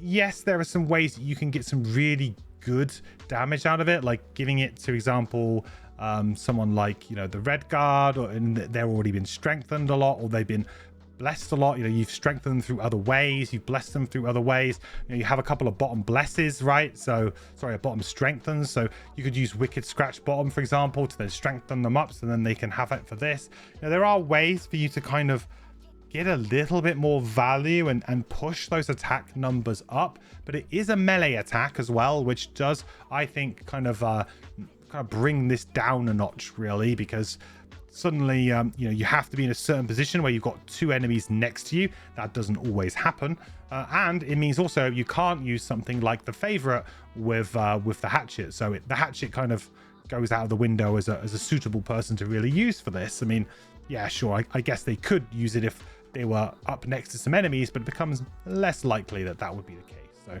yeah, Crushing Cold top, I think, is just a little bit too expensive for what it does, but certainly not a bad burn, you know, in a pinch. And yeah, some XP as well to boot. The bottom here is move 3 muddle, range 3 with create ice. 86 initiative on this card as well, making it a very, very reliable late initiative card. I will say we've already got a fair few late initiatives, so for me, stocking up on late initiatives is not something this character really needs to do, unlike maybe some other characters that end up with lots of early initiatives like the Red Guard. You know, this character kind of just has a whole mess of just stuff all over the place, and yeah, I don't feel like you targeting late initiatives is really a problem. I think you could do fine without having to target those. But being able to move 3 and create an element is usually very, very strong, especially if you have a way to immediately use that element for great effect on the next turn. You know, this allows you to use an element with your top action, create ice with the bottom using this card, right? And then on the next turn, consume that element and maybe make an element with the bottom action on another one. So if you're looking at trying to make your actions flow really nicely together and, you know, creating elements, using them, creating them, using them, that flow is so important, really, to have cards like this, which are just very simple generators. I mean, you don't even have to move. You could just move backwards and forwards onto the same spot you are just to create the ice, right? If you are in the spot that you want to be. So super, super useful. I feel like maybe this character is not somebody who you know, always needs ice, certainly not with the way that I play, but of course if you are playing Master Influence, really the idea here is that you want to have an element just hanging around that nobody else wants to use, you know, and this is a really good way of doing that. Move 3, create ice, then on your next turn you just pull something like a Wicked Scratch, consume the ice, you got Master Influence to give that +1 attack and advantage. Now that's pretty strong. So I feel like you've got 2 cards here at level 2 that are kind of like for the 2 different builds, although I will say that the ice is going to be valuable for whatever build that you're going for. Personally, I'm going to go for give and take here. I want to play more of a support build, and I have been playing more of a support build with this character. The early initiative as well makes this kind of like a slightly easier pick for me as well. Don't feel too bad about passing up the 86. Yeah, I just feel like give and take top can lead to some really, really satisfying turns, and Crushing Cold can do that, sure, but I think it is much more favored towards that Master Influence build. It's a bit more sort of strong towards that, but yeah, give and take is going to be my pick here. Apologies, so when I jumped over to this next kind of screen at level 2, it reset all of my card choices, so now we're back to how they are. So as you can see them displayed here, that is my kind of starting card selection, if you like. So looking at cards here that we can swap out, I definitely feel like Black Boon is a card that is on your hit list of cards to get rid of. There is some synergy, of course, with Close to the Abyss, but realistically, I don't feel like it's enough maybe to keep it hanging on. I think I'm pretty fine to just do something, you know, like, for example, poison ourselves with something like Give and Take, and then actually be able to use it that way. So Give and Take also has synergy with Close to the Abyss, because of course we could actually poison, you know, someone like an ally who's long resting or something like that, and or ourselves, and then potentially we could even just start blessing ourselves, and we could have a couple of nice attacks maybe at some point. You know, we've got a couple of them there, so there is still some synergy with Give and Take. So Black Boon is one of those cards where I think it's close to being cut, maybe is the cut here. One of the things that this card does do, though, is that move 2, allowing an ally to move, can be really useful if you've got a Red Guard who's just like, I don't want to play a move. I don't want to play a move. I don't want to play a move. And trust me, some Red Guards are like that. And sometimes that is the best thing for them to do, is just to use their bottom kind of actions for their abilities, because they have some really good non-move bottom abilities. And that can be important for them. So yeah, the thing with Black Boon is by getting rid of it, you are losing a bit of flexibility specifically with that character, I found. So something maybe worth considering. A few other kind of cards that are probably sort of a little bit on the hit list is you've probably got, I mean, Freeze the Soul top is not particularly good, but the bottom is really good. So I think you probably want to keep that in. Turn Out the Lights is something that maybe isn't something that's super, super good, but I will say that this is a very, very easy attack to land on this character. So, you know, you're only going to be able to maybe attack once per kind of rest cycle anyway with this kind of build that I'm playing. So I feel like, yeah, maybe Turn Out the Lights is your best one of those, really. Wicked Scratch, if you found it to be a bit too difficult to do this, but honestly, I feel like it's a very good generator of dark, and I do try and play it for a little while. So really, it's probably going to be down to something like Black Boon or Wicked Scratch. Those would probably be the ones that I'd be looking to drop here. I'm going to drop Black Boon here. It's not got enough synergy with the top, with kind of close to the abyss, and we're kind of replacing that synergy in some way, or at least we can kind of replace that synergy. And also the move 2 here and this is, yeah, this is very particular, and maybe if you're playing solo you might actually find this to be better because you're going to want to plan a little bit more. So possibly this could be a key part of your sort of solo playthrough with the red guard, so worth bearing in mind. But I feel like the weakest cards that we have here right now are Black Boon and possibly Wicked Scratch right now, depending on how you're playing. Master Influence as well, it's worth saying, is not particularly strong if you're not playing it for the top, but I do think, you know, playing it and maybe towards the end of a scenario playing the top to get one good Resigned Frenzy turn is kind of fun. So, you know, I feel like it's a free 2 XP as well, you know, so keeping this card around for a little bit to keep you leveling up is kind of good. So quite easy to take away a card here that isn't going to give us any XP at all. Okay, on to level 3. So at level 3 we have Taunting Fate and we have Commanding Presence. So Taunting Fate is a heal 6, range 2, but shuffle 1 Bless card into the monster attack modifier deck. That is 1 XP. 13 initiative though, that is very, very good. The bottom of this card is the next time you grant an attack this turn, add +1 attack to the entire attack action.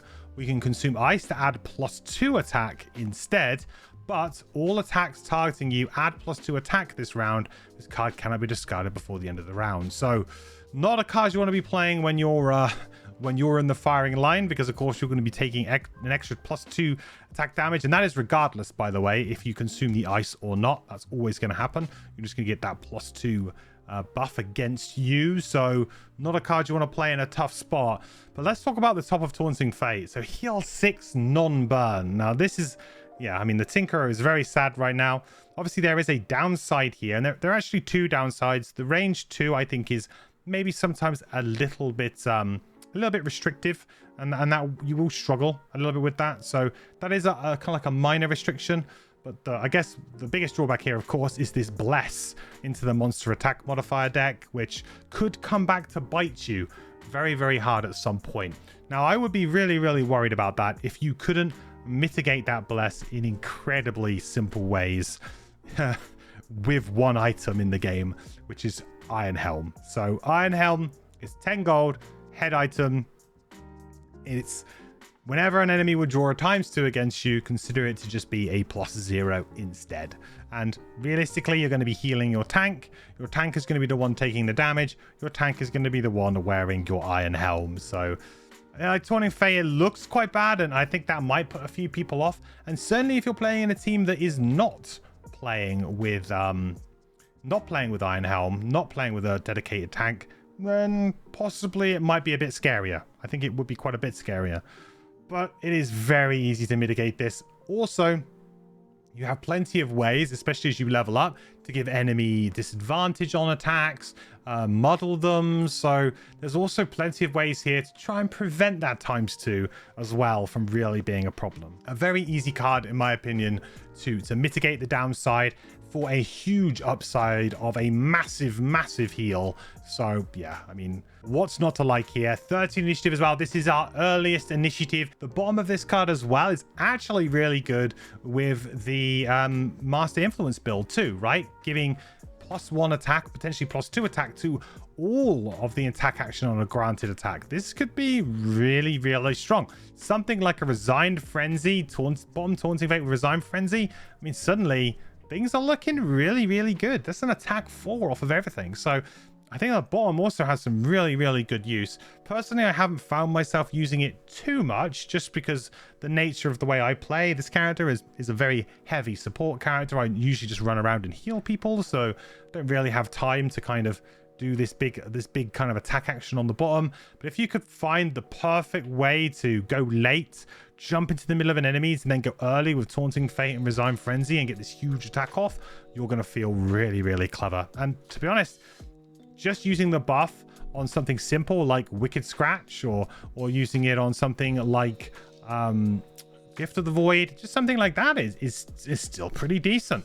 A good way to use that ice. If you did go for Crushing Cold, then you've got some easy ice generate there as well. So you could use this, go late with Crushing Cold, move 3, muddle an enemy, create this ice, and then you've got it sat there for an early Taunting Fate and Resign Frenzy turn. Wouldn't that be good, you know? So plenty of good situations there for this card for sure. The card it's up against is Commanding Presence. At the start of your next 5 turns, one ally within range 3 may perform a +2 attack action. I mean, that's okay. You know, it's free attacks that you're getting. I think it's a bit expensive. You know, attack to range 3, you know, it's at the start of your next 5 turns as well. So if you start one of your next 5 turns and you don't have an ally within range 3, then you're going to kind of waste a charge here, which is maybe something to consider, but hopefully that wouldn't happen. But it's worth kind of considering. You know, it's 10 damage, right? It's potentially 10. It's 10, you know, damage just by the numbers. Then of course you have 5 chances to flip some good modifiers too, or bad modifiers as well. So yeah, if it's, to me again, it feels like too little for too long, because you're delaying the damage over, it's 10 damage, but it's delayed over 5 turns. And 5 turns is a lot of turns in Gloomhaven. It's a lot of turns. You know, that is going to be an entire rest cycle, pretty much. Well, in fact, it is for you, right? You know, 5 turns, you're 11 cards, and you're the one with the most cards. So you know, that is an entire rest cycle. That's a long time to delay a lot of damage. You know, I would hope to have cleared a room, or at least a small room, within those 5 turns. So yeah, to me, I just feel like it's quite underwhelming, and this maybe could have benefited from being a higher attack value for maybe less rounds. I don't know, maybe that would have been a better balance, but to be honest, I'm never a huge fan of these kinds of effects anyway. You can of course use this with Master Influence to get some added bonus there, and this could potentially be a bit more. You could get it to be an attack 3 with advantage, which would be very, very nice. But again, you need to have the elements there, and that's going to be something that you're going to need. I mean, you're going to have that advantage, but you're going to need that element there to get that +1. So just worth really kind of thinking about. And honestly, I just feel like it's too little and it takes too long, really, for this to really work out. The bottom here is move 4, curse self. Consume dark to ignore the curse instead. One ally within range 3, it may perform a move 3. So you've kind of got the kind of better version, if you like, of Black Boon here. So this was a move 2, move 2. This is a move 4, move 3, with a curse potentially in the middle. If you're not attacking, you don't really care about the curse. But if you're playing Master Influence, you might care a little bit more about the curse, or at least loads and loads and loads of it. So just something to kind of consider. Move 4 is good. An ally moving 3, that's a lot of move to gift an ally. So with potential strategies, this could be quite nice. With somebody who just doesn't want to move, this is something nice you can give to them and something that they can do. So I think this ability is just kind of fine. The problem with just fine, though, is you're kind of up against a card that is really good for both ways of playing here. The top is really good for just the kind of healing build. The bottom is really good for the Master Influence build. And the initiative is good for anybody regardless of what they're doing. So yeah, it's a very kind of easy pick here at level 3 for me at Taunting Fate. So at level 3, we are left with some sort of difficult choices really of cards to get rid of. We definitely have some cards here if we're playing more of a support build that are maybe a little bit underwhelming. I think you can definitely start to target Master Influence as being maybe a little bit underwhelming, but this bottom ice generator is really good for a couple of cards that we have. And if we do want to pull off a good Taunting Fate turn, maybe it's good just to have ice around, you know, just for when we really want to try and pull it off. So I do think there's some nice synergy, you know, to be able to do a good Taunting Fate, you know, turn off of the back of that. Wicked Scratch is a card that I think, yeah, possibly this could be a good one to drop here as well. Because really, it's just an attack 3 at range 2. And if we're not playing Master Influence, it's not great. It does, however, have pretty good synergy with Taunting Fate, because you could at least give it a +1 attack, maybe. So it's like an attack 4. So you know, there are some good synergies there. I actually feel like Freeze the Soul is a card as well, which may seem really odd. Like, how can we possibly get rid of a card that has stun on the bottom of it? But the thing is that because this is on the bottom and we have to kind of move to get into the right place, this can be a bit tricky. However, I do think that if you position yourself well, you know, a turn of just Taunting Fate on 13 to heal somebody and the bottom of Freezer Soul to just stun an enemy is really, like, that's a big swing. Give an ally 6 health back, stun an enemy. I mean, you're almost like resetting a round, you know, that's really quite powerful, I think, for a single turn as a support character. You know, you've got other cards like Gift of the Void as well, which might be something, but I feel like this is a very versatile, both top and bottom action card. Here, I think ultimately I am going to land on the Wicked Scratch to come out, and we're going to put in Taunting Fate. Of course, this is something you probably don't want to do, or you definitely don't want to do. If you are playing Master Influence, I think then you would consider taking out something more of a support card. You would probably be looking at targeting something like Close to the Abyss, because it just doesn't do anything for you when you are on that kind of mission of trying to do as much damage as possible. Bottom of this card does have some synergy, of course, with trying to group enemies together, but I do think that's a little bit magical Christmas land, and you have to do so much planning. Like, will it actually ever kind of, will the stars properly align for you with just a range 3 move 1 with all of the enemies? I don't think so. So if I was playing a Master Influence build, I think I would probably swap out one of these like dedicated support cards instead, like Close to the Abyss. Okay, on to level 4. So at level 4, we have Savage Instinct and we have The Last Journey. So Savage Instinct is force one enemy within range 3 to perform an attack 3, targeting all other enemies adjacent to it. The acting enemy suffers 1 damage for each enemy targeted. 2 XP and a burn. So a really nice one to put on an enemy who's right in the middle of a pack of enemies. They're going to attack everybody around them, and then they're going to take a lot of damage back in like kind of like Retaliate 1, if you like. It kind of does work out that way, right? Quite a nice one here. Obviously, if you're playing Master Influence, this could be quite a tasty attack here, definitely. And also you've got some synergy here if that particular enemy has some kind of onboard effects. You know, I said before in the intro when we're looking at the starting cards, make sure to look out for enemies that actually have innate abilities that are on their attack. So zealots have wound, for example. Watch out for those, because that will apply to all of these attacks. So you could give a bunch of people wound if you can find a zealot in a really good place for this. So there's definitely some good synergy there. Like I said, with the Master Influence as well, could potentially be quite decent here, I would say. But again, it's only going to be the first person's going to take extra attack, which, yeah, is not great. And an advantage as well if you... well, it's +1. It's +1 if you consume the element, and advantage, of course. You do get to use your own attack modifier deck. So one thing that I didn't talk about in the previous level a little bit was with Taunting Fate, that you can shuffle 1 Bless into the monster attack modifier deck if you are not using Master Influence top, but you are still using a card like Resign Frenzy. Who knows, maybe you can Magical Christmas land and actually draw those blesses that that you've been putting in. So again, another, like, this character's got so many like little weird kind of like interactions with different things. There's a lot to think about, which is why I think this character is actually the most difficult to play from Jaws of the Lion, or at least to kind of has the most depth to explore, because there's lots of little cool little things you can do. So Savage Instinct top is the kind of nuke that we've been looking for, I guess, if you are on the Master Influence build. It's very much like another Resigned Frenzy, but actually could be a little bit better than Resigned Frenzy, depending on the enemy that you can choose to do this. And of course, them reflecting that 1 damage will then maybe kill that enemy after all of that, which would also be really, really nice. So yeah, that 1 damage goes through shield as well. That is pure damage. That is true damage. So if you get a Living Spirit to kind of go around and attack everybody, and then this happens, that's really cool too. So lots of cool little tricks. 51 initiative is terrible. We won't talk about that. Heal 3, range 3, strengthen and poison on the bottom here.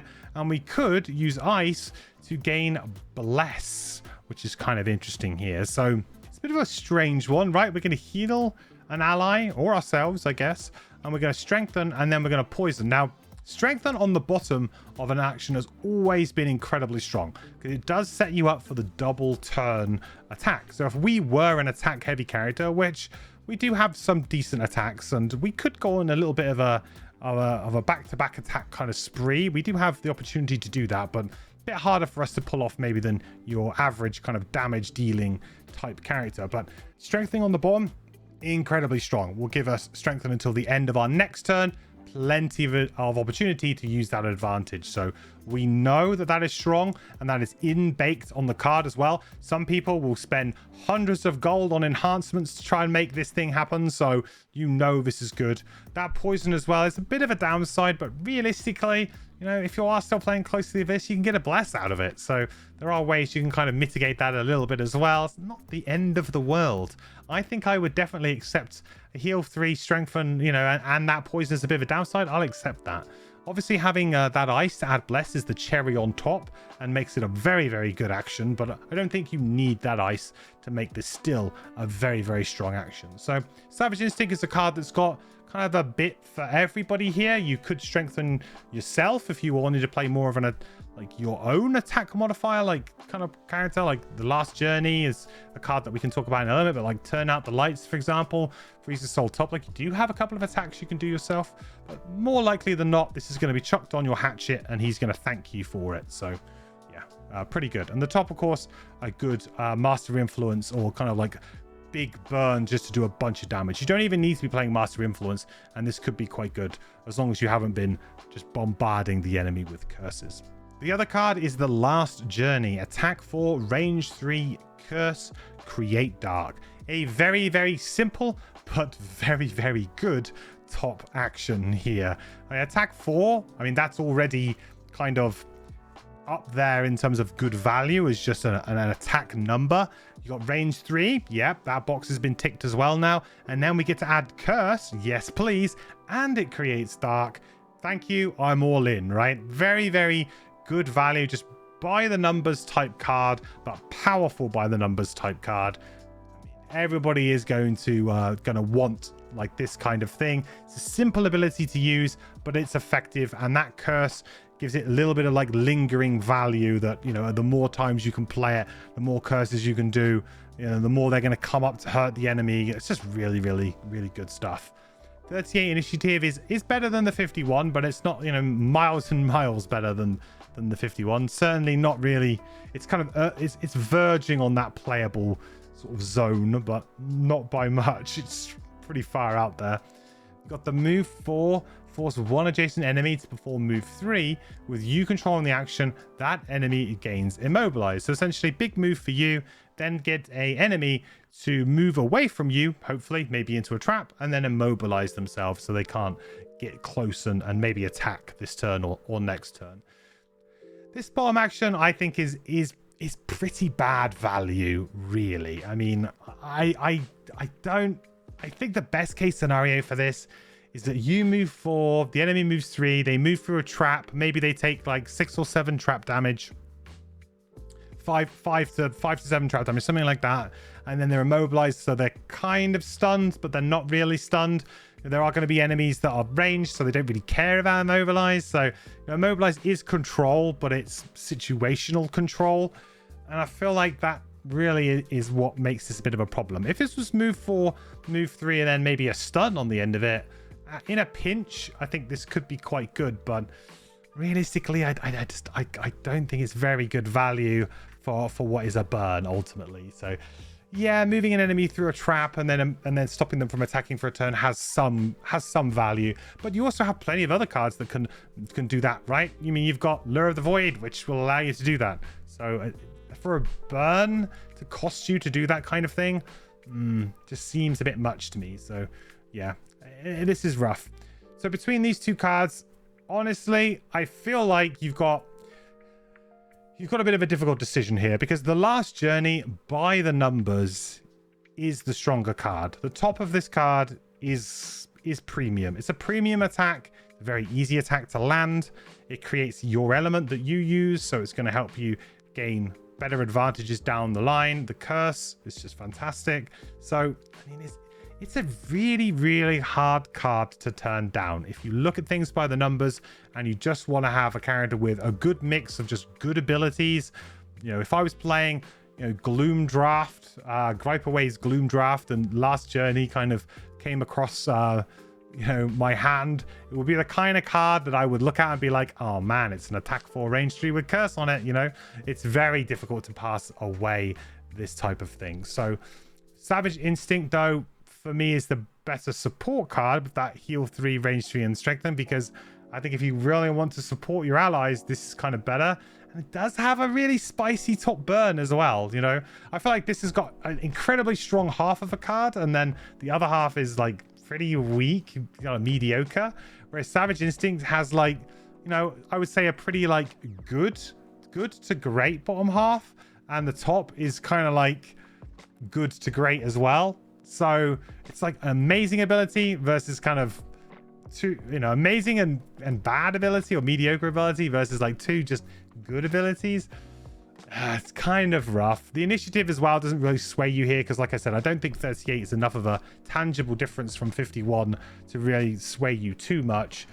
I'm going to go for Savage Instinct here, but that's mainly because I'm building this out as a support character, and I think the majority of players should probably actually take the Last Journey. I think, you know, if I'm being completely honest with myself, if you want to play by the numbers, I think the majority of players should probably take the Last Journey. But something about Savage Instinct, just having that big explosive turn on the top and being able to constantly strengthen up my hatchet for big turns, I've been really enjoying. So I'm going to go with Savage Instinct. So again, it's not going to be an easy choice for a card to take out here. I still want to keep Master Influence in just for a little bit longer because of this ice element. I think this is really good just to keep making ice, and blessing an ally is quite nice as a bottom action, and maybe poisoning an enemy too. Like if we can get all of this, it's actually kind of an okay action, although maybe a bit underwhelming and hard to hit at times.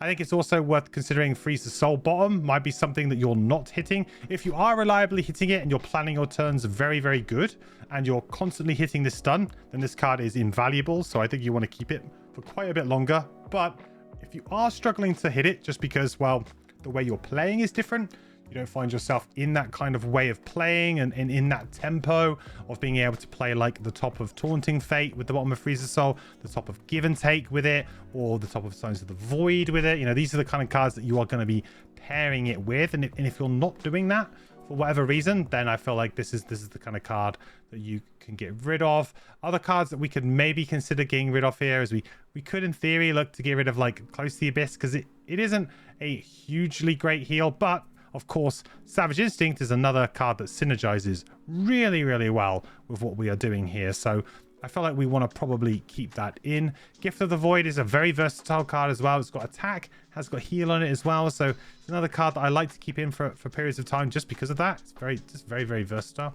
And it's a very late initiative, actually our latest initiative. So there's some value to that there. I think if we're going to be like perfectly honest here, the proper card to get rid of here will probably be something like Turn Out the Lights, just because it's a card that, yes, we can get some good value here with like an attack 3 with curse, but often other mercenaries are around us saying, hey, I need you to heal me, hey, I need your help with this. You know, if you're playing a support character, then you need to start to, you know, take away that expectation that you're going to be the one performing attacks, right? You're now just going to be kind of filling yourself up with lots of stuff that could help allies. And actually, you know, we've still got some decent attacks. We've still got some stuff in here, but this is something that we could potentially look to drop off for something like that. So I'm actually going to drop Turn Out the Lights here because I'm going to focus a little bit more on being a support character, and I want to keep in these hard CC abilities that we have and cards that kind of give us a bit more flexibility with a non-burn, sort of 2 non-burn halves of a card as well. If you did actually go for Last Journey instead of Savage Instinct here, then also swapping out Turn Out the Lights is not a bad idea, because it is just a straight upgrade to this card as well, really, in very many ways, except for maybe the bottom being not quite as good on the bottom of Last Journey, but I think that that's fair. So you're probably going to do a very similar swap here if you are just going for Last Journey as well. Okay, on to level 5.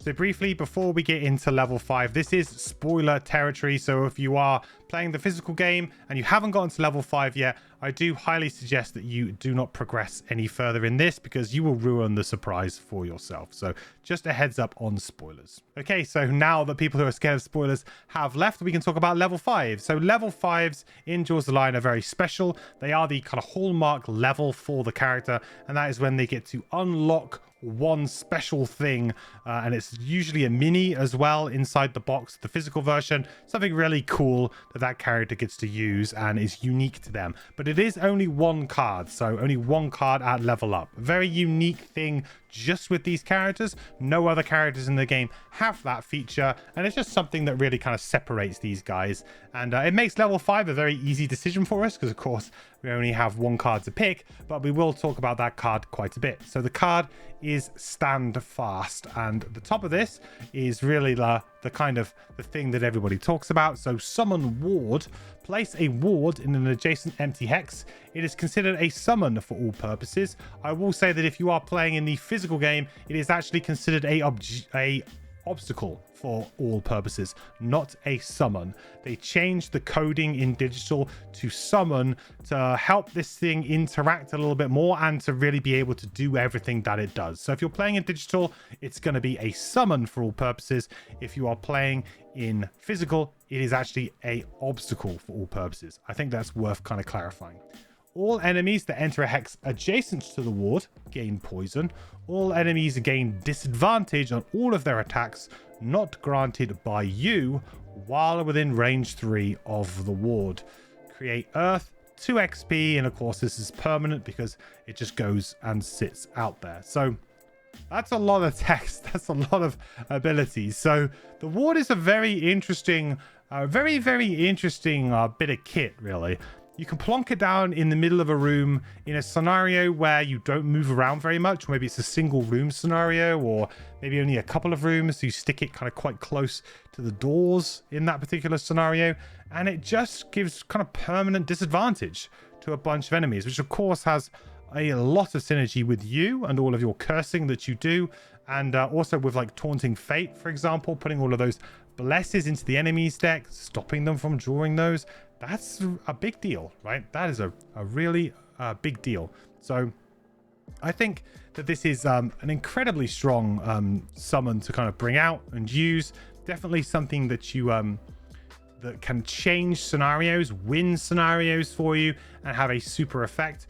However, sometimes in a lot of scenarios, I will say it can be quite underwhelming.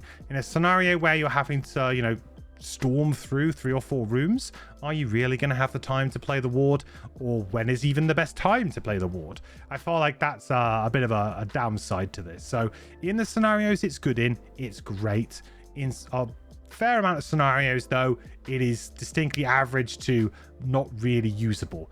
But the bottom half of this card, I'm happy to report, is very usable in those kinds of scenarios. So one ally or enemy within range 3 may perform attack 3, range 3, targeting an enemy of your choice. So a really nice kind of gifted attack there. And Ray says one ally or enemy within range 3. So you could, using Master Influence as well, you could force the enemy to use your deck.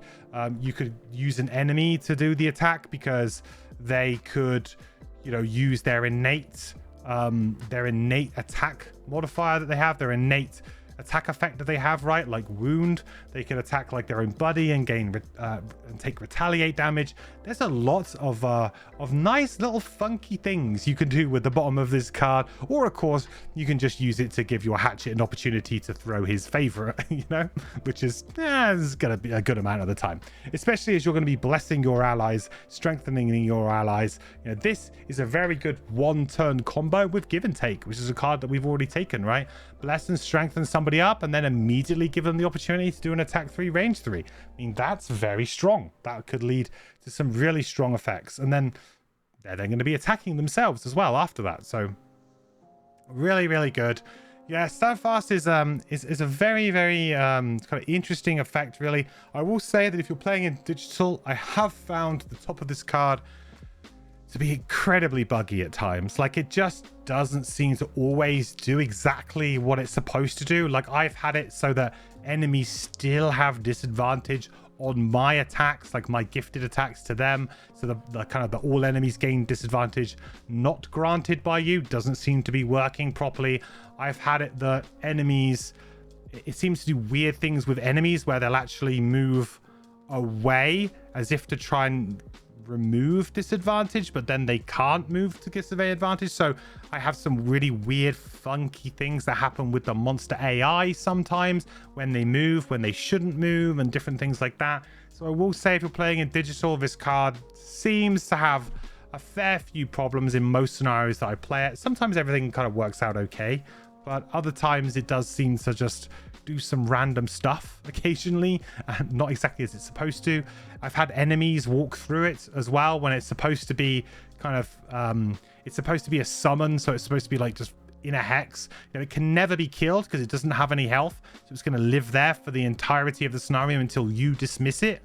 But I've had times when enemies can move through it, which is really weird. They've just walked straight through it, and that's odd. So I like it, and I think it has some really, really good synergy, especially the spotlight mission for this character. Man, I played that on Deadly, just gone on the Deadly playthrough, and it was MVP in that scenario for me. It was amazing. So there are definitely scenarios where it really can come out, but more often than not, though, I find myself using the bottom, and I'm not disappointed by that. So yeah, stand fast, good card. Before we go into the swapping a card out, I do want to elaborate a little bit more actually on the changes between digital and physical, the whole summon versus obstacle kind of thing. So I think a lot of people might assume that because it says considered a summon for all purposes, that people might be able to like move it or grant it move actions and things like that. As far as I'm aware, you can't do that.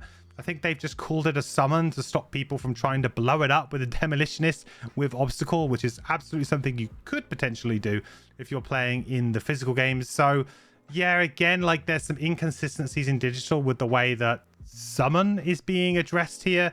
So I just wanted to kind of put that out there, that I know that a lot of people are going to think, wow, now that it's a summon, does that not mean that I can move it?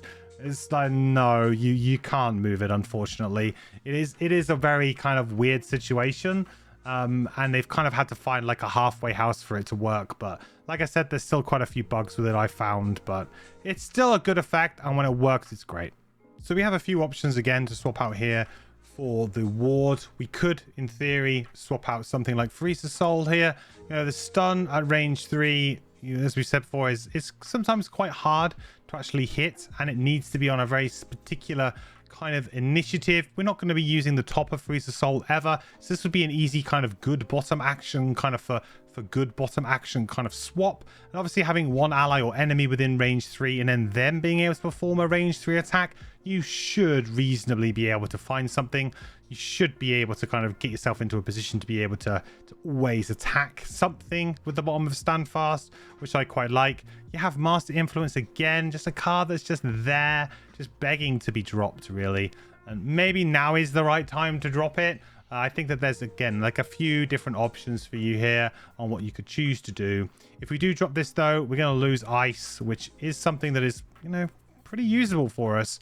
Another good thing to do is, or a good suggestion, see what I did there on a card that you could drop, is Suggestion. Because really it is just a move 3 with Curse tacked on for 23 initiative. If we do that, though, we only have one move card, really, which is Resign Frenzy. So that might be a bit tricky. If you are confident with your moves, though, and you don't mind maybe chucking in the odd move 2 default action here or there, then maybe you can get rid of Suggestion. But I do think it's a little bit risky for your average player who will need a couple of moves and might not be the best at their positioning all the time. You're going to need to have moves in your hands. So a little bit of a difficult one. I think I am leaning more so here to getting rid of Master Influence now. I think it kind of makes sense. So we'll be getting rid of that. It does suck because, of course, we would like to use the Ice here for the Bless. That would be cool.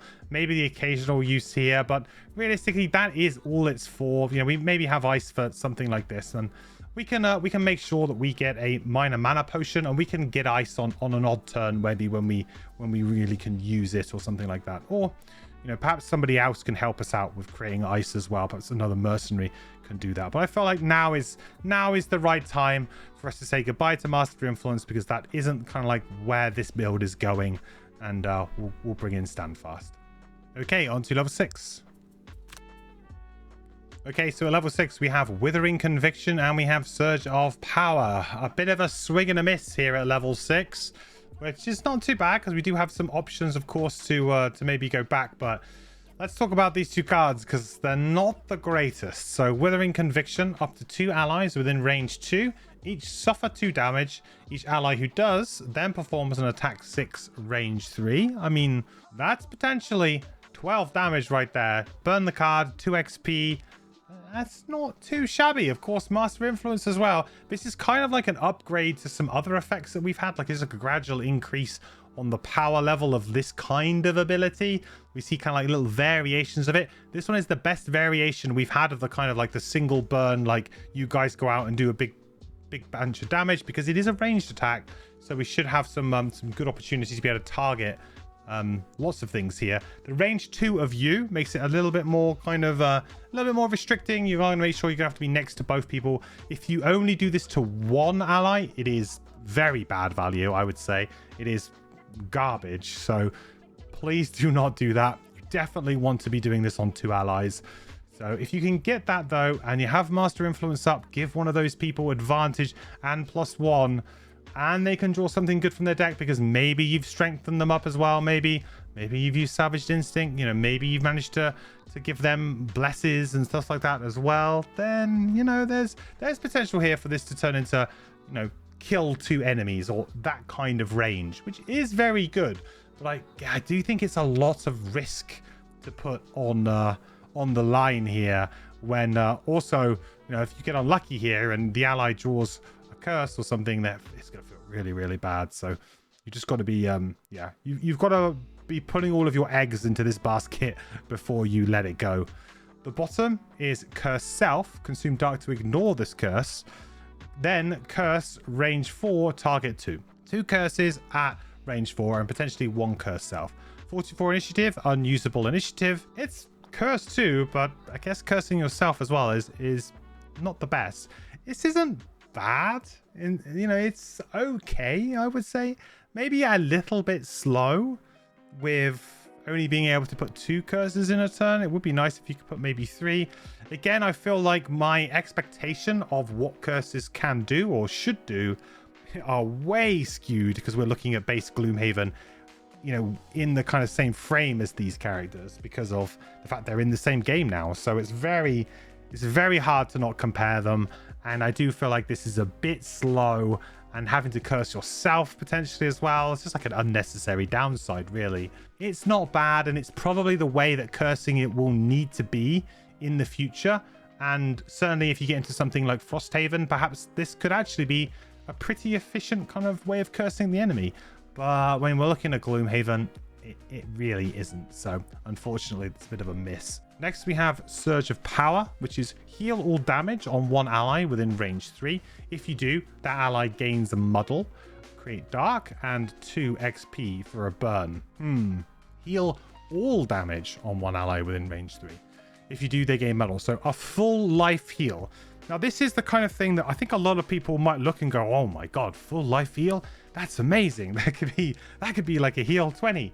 You know, that's so good, you know, especially when you've got like a high level tank on your team who really does have really good HP scaling that keeps going up. Well, essentially you're going to be trying to like heal people little and often anyway on this character. So having 1 big burn heal that heals them for all isn't really worth it. Like, I would hope that tossing somebody a heal 6 from Taunting Fate, and then maybe another like little heal 3 or a heal 2 or another little heal 2, like that kind of value there should hopefully be enough to keep an enemy in the fight between each long rest period. I would hope that would be enough on my tank, in conjunction with them also playing, you know, their own shield cards and their own cards that can help their survivability a little bit too. Undoubtedly, there are some cool things you can do, like going all the way up to full health, and that's going to feel pretty good, but it's not progressing the game. It's just stopping you from losing the game, but it's not helping you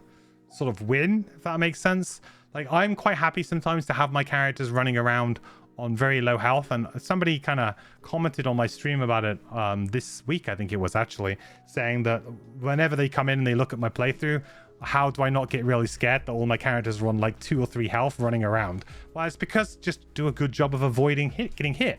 You know, I let my characters get hit a little bit to begin with so that I can build a bit of tempo, and then I just sort of like out tempo my opponents and the monsters, and just make sure that I kill them before they kill me, right? You know, use your health as a resource.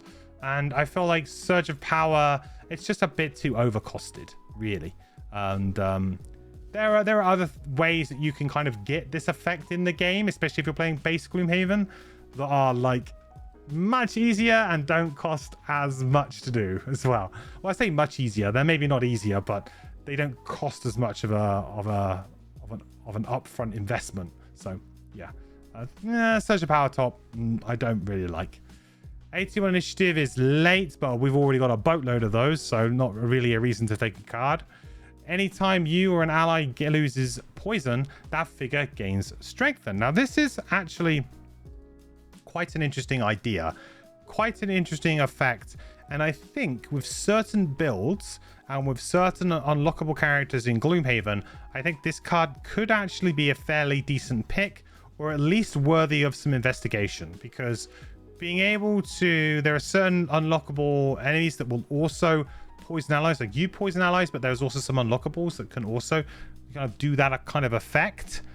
So then you can really kind of just get this strengthen thing going, where your allies just always have strengthen, and that would be pretty powerful, I would think. Always having permanent advantage. It's pretty good having advantage for 2 turns in every single sort of rest period. So having strengthened for maybe all of them will also be very, very good. So yeah, this is a card that I'm interested to play with and maybe build around, because I think that there is some fun stuff you can do with base Gloomhaven characters, but it is not necessarily a card that I think if you're playing just Jaws of the Lion, you should really care about, because you're kind of already doing some of this stuff. All it does is it's a burn that maybe makes Close to the Abyss a little bit better, because then you're blessing and you're strengthening at the same time. It does make that card a little bit better, but otherwise I feel like it's just a bit of a heavy investment here, and yeah, just maybe not quite enough synergy going on. So at level 6 for me, I think if you're playing just Jaws of the Lion with no other considerations, I think it's the Last Journey. I think this is the best card to go back and get. We said it before at the time that it was strong then, and it's strong now. So even though this is technically kind of 2 levels ago now, this is a level 4 card, and obviously we're now level 6, I think it's still incredibly good. And it adds a little kind of element to your game, little attack that you can chuck in that's just, you know, really, really strong, and just something that you're really happy to play with. So I would go back and take the Last Journey here. The exception to that being if you wanted to play with Surge of Power bottom. And to be honest, if you are playing hardcore on the support build, you know, maybe I should really suggest that you go for this, because we are more of a support build, because at least then you have like a burn effect to work around and play with when you're playing with this. So there is something to be said about that. If you are playing the heavy support build, at least then you kind of have a fun active ability to burn, maybe on the first turn of the game, or at least very early in the game. And it's something that you will add value over the course of the scenario, and it's fun to play around with. So yeah, take your choice. I think Last Journey is the best pick here. As well, I mean, it was back at level 4. So it's yeah, I think it's a hard card to pass up for just raw power level and usefulness. But actually, Surge of Power Bomb, I'm actually, the more I'm talking about it now, I'm actually drawing a little bit closer to this card. So Surge of Power is definitely something that you could trial. But I am going to take Last Journey, because let's just go with the card, the known quantity here. But perhaps actually this could be a fun card to play with. And you can certainly support it with the number of cards you have in your hand. So the card we're going to get rid of here is going to be a Gift of the Void. Just a simple kind of upgrade here. This, we would have to poison an enemy, then we'd have to have the ally be able to attack them, then the ally's got to take 2 damage. You know, it's a little bit of a drawback here to do the attack 3, and because we're not really hard on the Master Influence build, we're not playing Master Influence anymore, We don't really have any added benefit here of getting the ally to do it, apart from the fact that, of course, we might be able to bless and strengthen them up in some way. But I feel like us just being able to occasionally toss an attack 4, you know, at range 3, adding a curse, creating dark, it's also a bit of an initiative upgrade for us here. So I really like that. I think that's a pretty easy swap there for me. Okay, on to level 7. So at level 7, we have Hateful Blast and we have Spirit Hunger. Two very, very different cards. So Hateful Blast is attack 5, range 3 model, consume dark to add wounds. So actually a pretty damn good attack here. I mean, attack 5 at range 3, and potentially we could add wounds to this, making it at least another 1 point of damage, you'd hope at least. That is an incredibly strong attack. You know, we thought Last Journey was good. Well, now Hateful Blast enters the conversation. Very, very good top attack here. Very premium. It's very odd this character gets a couple of these. I think it's more so to give this character a little bit of versatility at the 2-player mark. You don't want a character that's too heavy in one direction at 2-player. You definitely want a character who can do a little bit of everything and has a spread of abilities to help out where needed. And Hateful Blast is really good attack. So if your party's kind of lacking in damage, then I can see this to be incredibly attractive. And it's going to be attractive for any player who's drawn to the damage side of playing Gloomhaven. The bottom here is force 1 enemy within range 3 to perform attack 2. Range 2, target 3, wound. Consume dark to add +1 range, 2 XP, and it is a burn. So potentially this could be 1 attack 2, maybe with 3 range on 3 things. That's like 6 damage, +3 wounds. So that's 7, 8, 9. You know, the wound damage obviously guaranteed going through shield is quite nice. This is okay. You know, these kinds of, like, if this was on the top, I would say it was weak, right? But because it's on the bottom, it's like slightly different. Whenever you get these kind of big attack abilities, but they're on the bottom of the card, it does lead sometimes to a very, very powerful turn, like a double burn turn. So where you burn a bottom card and you burn a top and everything goes off and loads of enemies die, and it feels really impactful. So, you know, this kind of effect is always going to be a little bit weaker if it's on this position on the card. And, you know, that is something that we really should take into an account, that it does have some really good opportunities because it's on the bottom. Well, I think it's an okay burn. It's okay. I mean, if you look at it versus the top, I'm probably never going to want to use the bottom because the top is just so powerful that I don't see any situation when the bottom is going to be worth it unless it's the final room and it's literally, you know, last chance saloon, or it's let's get XP time. Like, it's going to be the top every single time for you. So yeah, it's not bad, but it's always difficult when the top action is so good to use a bottom burn action. The other card is Spirit Hunger. So this is 1 ally within range 2 may perform an attack 5. If they do, that ally may perform heal X, where X is the amount of damage suffered by the target of the attack. So could be a very sizable heal. You see where something like Search of Power, why the top heal of this isn't actually particularly good, because if you compare it to something like Spirit Hunger top, I mean, this allows your ally to do damage and actually so making progress in the scenario, and actually then heal a load of damage back.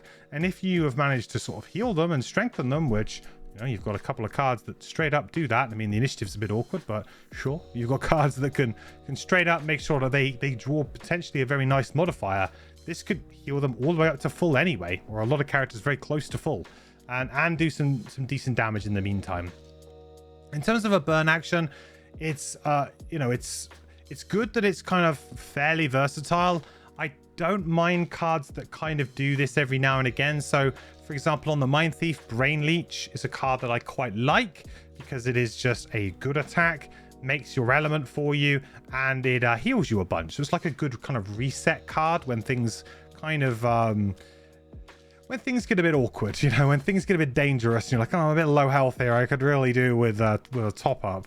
And but I really also need to just kill this guy, and it kind of allows you to do both of those things. So yeah, I think it's an okay kind of get out of jail like one-time effect that in a scenario at some point you could really get somebody out of a bind. The bottom of this card, though, is what I'm particularly excited about, what I like to play with. So this is a 68 initiative, so a late initiative, not great on this particular one. Like I said, we're not really fishing for late initiatives. Move 4, but heal 2, range 2, and we could consume ice to make that a heal 3, range 3. And that is super, super good. Movement and heal together, just being able to combine like something that you need to do, right? You need to move. Every character needs to move, but being able to combine that move with some sort of added bonus is really, really good. That really kind of adds up over the course of time. And yeah, Spirit Hunger, this is a very easy replacement for something like Suggestion, which has just been hanging out here, and it's been doing an okay job, but really now we can move 4 and we can do a heal, which is a bit more suited maybe to our sort of supporty playstyle that we're playing with all of these heals. And yeah, really, really cool. I think it's a hard choice at 7, and there's a few hard choices here. And if you were to just go through and just pick the best card each time, you know, Hateful Blast is a hell of an attack on the top. Very difficult to pass up. And similar to the kind of conversation we had with the last journey early on, you know, it's possibly the right decision to actually take Hateful Blast. That could well be the right decision here, just because of the raw potential that this card has. But I really like Spirit Hunger to just allow you to zip around the battlefield, healing people up, making sure everybody is doing fine, and keeping your tank alive. It's just useful. It's just super useful. I will say that we've really lost ice out of this build. Maybe we should have drafted Crushing Cold. You know, maybe we should have taken that, because we are really completely out of ice. Because right now we could have a good combination of Crushing Cold and Spirit Hunger as our 2 move cards. But no, I mean, even without the ice, I think a move 4, heal 2, range 2 is very strong. So we're going to be taking Spirit Hunger. As I sort of alluded to here, I think the correct choice here is to take Suggestion out and bring Spirit Hunger in. It's just a better move action, and it's also the heal too is going to be something more reliable that we're going to want to sort of spam around. We're going to be poisoning a lot of our allies a lot of the time with stuff like the bottom of Savage Instincts. So this is something that we need to do. You know, give and take. Could also be poisoning every single round. Just having a little and often heals is really, really good. You could look at maybe dropping something like Close to the Abyss, because it is a little bit underwhelming. But then really you'll be looking at, okay, how many movement cards do I need? And if I had to drop, I would maybe drop Close to the Abyss here, and maybe instead keep something like Suggestion on a scenario where you need extra movement. I think that's reasonable. Also, maybe the initiative here on Suggestion is also quite good. So I think Close to the Abyss, yeah, this does a very good impression of this card, but also just getting those extra blesses off those poison heals can be quite nice as well. But yeah, this is a card that maybe I hang on to a little bit too much, but I do really enjoy giving people blesses. So it's just kind of a personal preference maybe type of thing. Okay, on to level 8. Okay, at level 8, we have Lull into Oblivion and Empowered Link. I lied. We do get a lower initiative than 13 on Taunting Flame. We get Lull into Oblivion. I forgot that this was initiative 11. Let's talk about this card for a minute, because this is a incredibly strong card. This is possibly one of the, well, I think it is the best CC ability that is actually in Jaws of the Lion. So if you are looking for your best crowd control ability in Jaws of the Lion, I think Learn to Oblivion is it. There are a couple of good ones that the demo gets that have attacks tagged onto them as well, but I feel like this is yeah, this is pretty much as good as it gets, especially because of the initiative. So Stun and Curse, range 3, target 2. If either target suffers damage this round or this active effect is cancelled before the end of the round, both targets lose stun. Create dark, and you've got the little round effect there to remind yourself that if they are damaged during the round, this would fall off. So wow, I mean, what can I say? It's stun and it's curse. Stun up 2 enemies so they can't attack. Put 2 curses in the deck. Hopefully, though, the enemies that are left to attack have disadvantage because of your ward, maybe, or some other way you've given them disadvantage. And suddenly they're missing. You know, they're missing. They're drawing those curses as well. And you've basically saved an entire round's worth of damage. And yeah, Lull into Oblivion, one hell of a control card. I do quite like the downside here of just saying if either target suffers damage this round, then it drops off. Does that actually mean this has really bad synergy with Wound? And I mean incredibly bad synergy with Wound.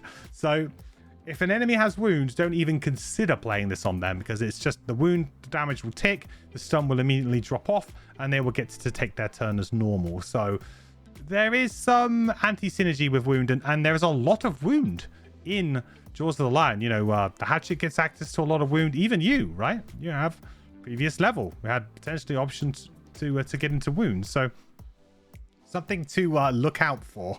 But what it does is especially it just sort of like time freezes two enemies, puts a couple of curses in, and then they're not going to be able to do anything for that round. Just super valuable, will help you out so much, will trivialize some scenarios.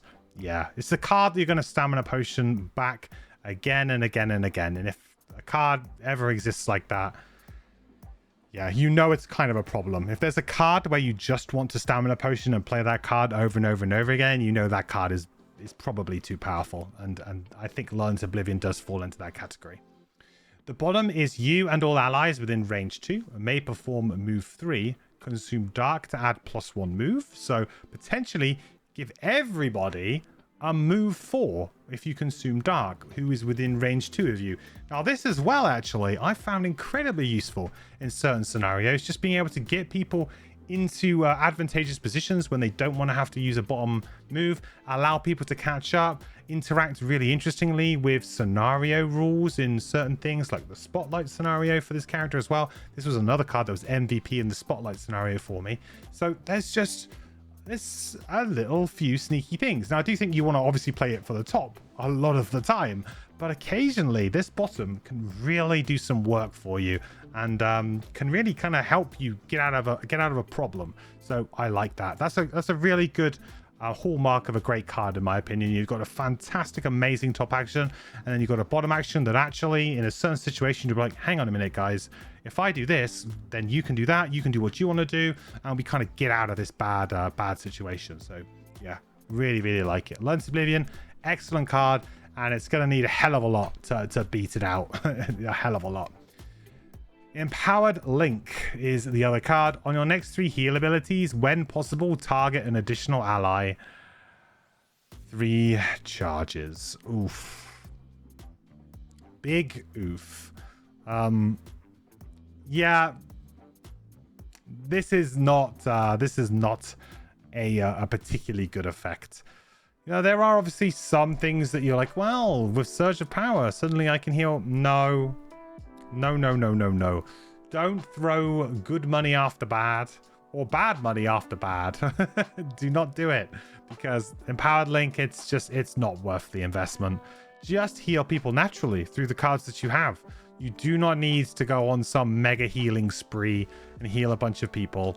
You know, if you're playing the game, if you're getting good at the game, you realistically should be controlling enemies that you can't kill, killing enemies in good time.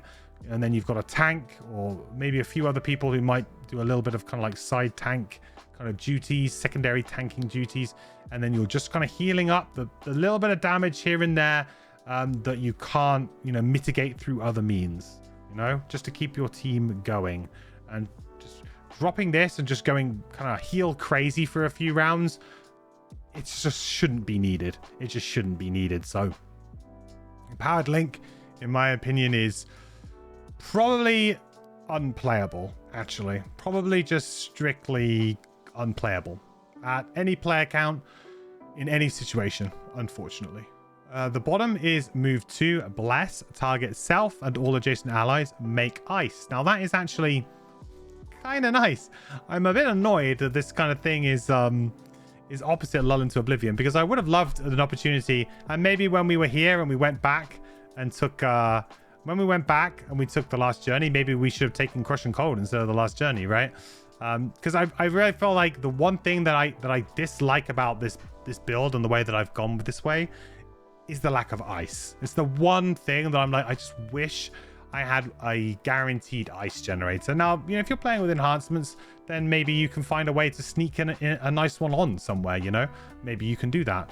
But if you're not, then yeah, it's a bit rough. And I really would just like an opportunity to be able to get a little bit more ice in this build. And so maybe when I went for the last journey, really I should have gone back and taken Crushing Cold instead. So, but you know, it's very hard to give up an attack 4 with Curse when ice gives you some, you get some good advantages, but some minor incremental stuff in the build. But we'll see.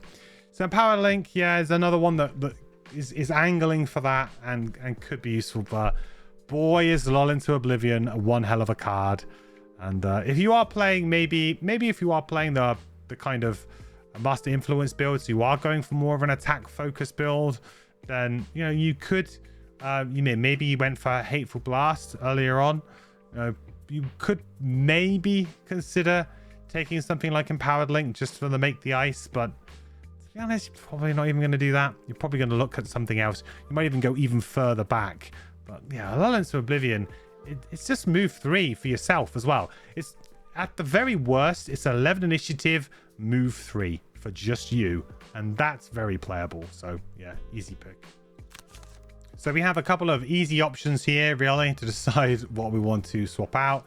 We've got Lure of the Void and we've got Freeze the Soul. I think both of these cards are ones that we can maybe kind of get rid of here, because we're going to be putting in a much more premium control method.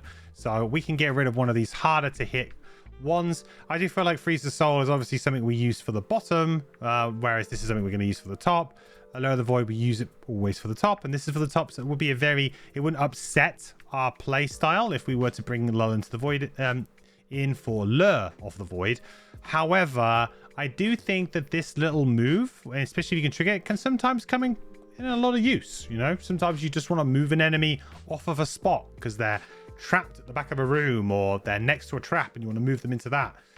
And there are lots of good opportunities for that in Jaws of the Lion. So I'm actually going to get rid of Freeze the Soul here, and we're going to mix up our card order a little bit. But yeah, I also feel like you could, in theory, if you wanted to just sort of keep the same kind of order, like if you had a really good Freeze the Soul, Taunting Fate kind of turn, like that was like your opening turn and you really liked it, then possibly you might get rid of Lure of the Void. But I do think that this extra move action tacked on the top here can be very, very useful. All right, on to level 9. So at level 9, we have Eye of the Void and we have Possessed by Fate. So Eye of the Void, this is poison, range 4. Force all other enemies within range 3 of the target to perform attack 2, range 3, targeting the target of the poison ability. A 19 initiative. The bottom of this is move 2. All allies and enemies within range 3 suffer 1 damage, but then we strengthen all allies within range 3. Okay, let's go through this card piece by piece. So the top of this card, I think, is pretty bad in general. There's a few reasons for this, especially when you look at the wider Gloomhaven game. But I think Jaws of the Lion it works okay in, but it's really where it gets to the main kind of game where this falls apart massively. So first off, the top of this ability really encourages attacking something like a really tough elite or, of course, a boss. Now, in Jaws of the Lion, there are some very many enemies and very many bosses that are not immune to poison. So you can easily poison them up, and this can happen. Now, in the main Gloomhaven game, a lot of bosses are immune to poison. And I mean a lot. Like, usually they're either sort of not immune to wound, or they're not immune to poison. Like, it's one or the other. Or sometimes they're immune to both of those, but maybe not immune to, like, immobilize. Like, usually they only have one condition that they're not immune to. And sometimes that is poison. Do you really want to choose a card for just that to happen? And then you have to have all of the allies around that enemy to then do the attack to be justified and get the payoff. It's just far too much magical Christmas land. It's too far-fetched. I'm sorry, but it's just not really going to happen. So let's say that we consider this against just like a normal, let's say like a normal elite here instead. So we're just going to be attacking a normal elite. It's only an attack 2 with range 3. It's not even a particularly powerful attack. And the thing is that even with Master Influence, we're only getting +1 an advantage on the first one. And sure, the monsters are going to be using our deck instead of their own deck. But the Voidwarden's deck gets, I think fairly consistent at drawing like +1s. but it doesn't get like ridiculous where you're going to be drawing like, you know, thinning the deck and drawing lots of +2s, +3s, and ×2s. It doesn't get to that point. So this attack 2 is a very real kind of disadvantage. Plus, you can't add anything to it. Like, you can't add any items to it. You can't add a piercing bow to suddenly make, you know, all of those attacks go through shield. There's nothing you can do here to really buff this up apart from Master Influence. And I feel like that's a big problem with the top of this.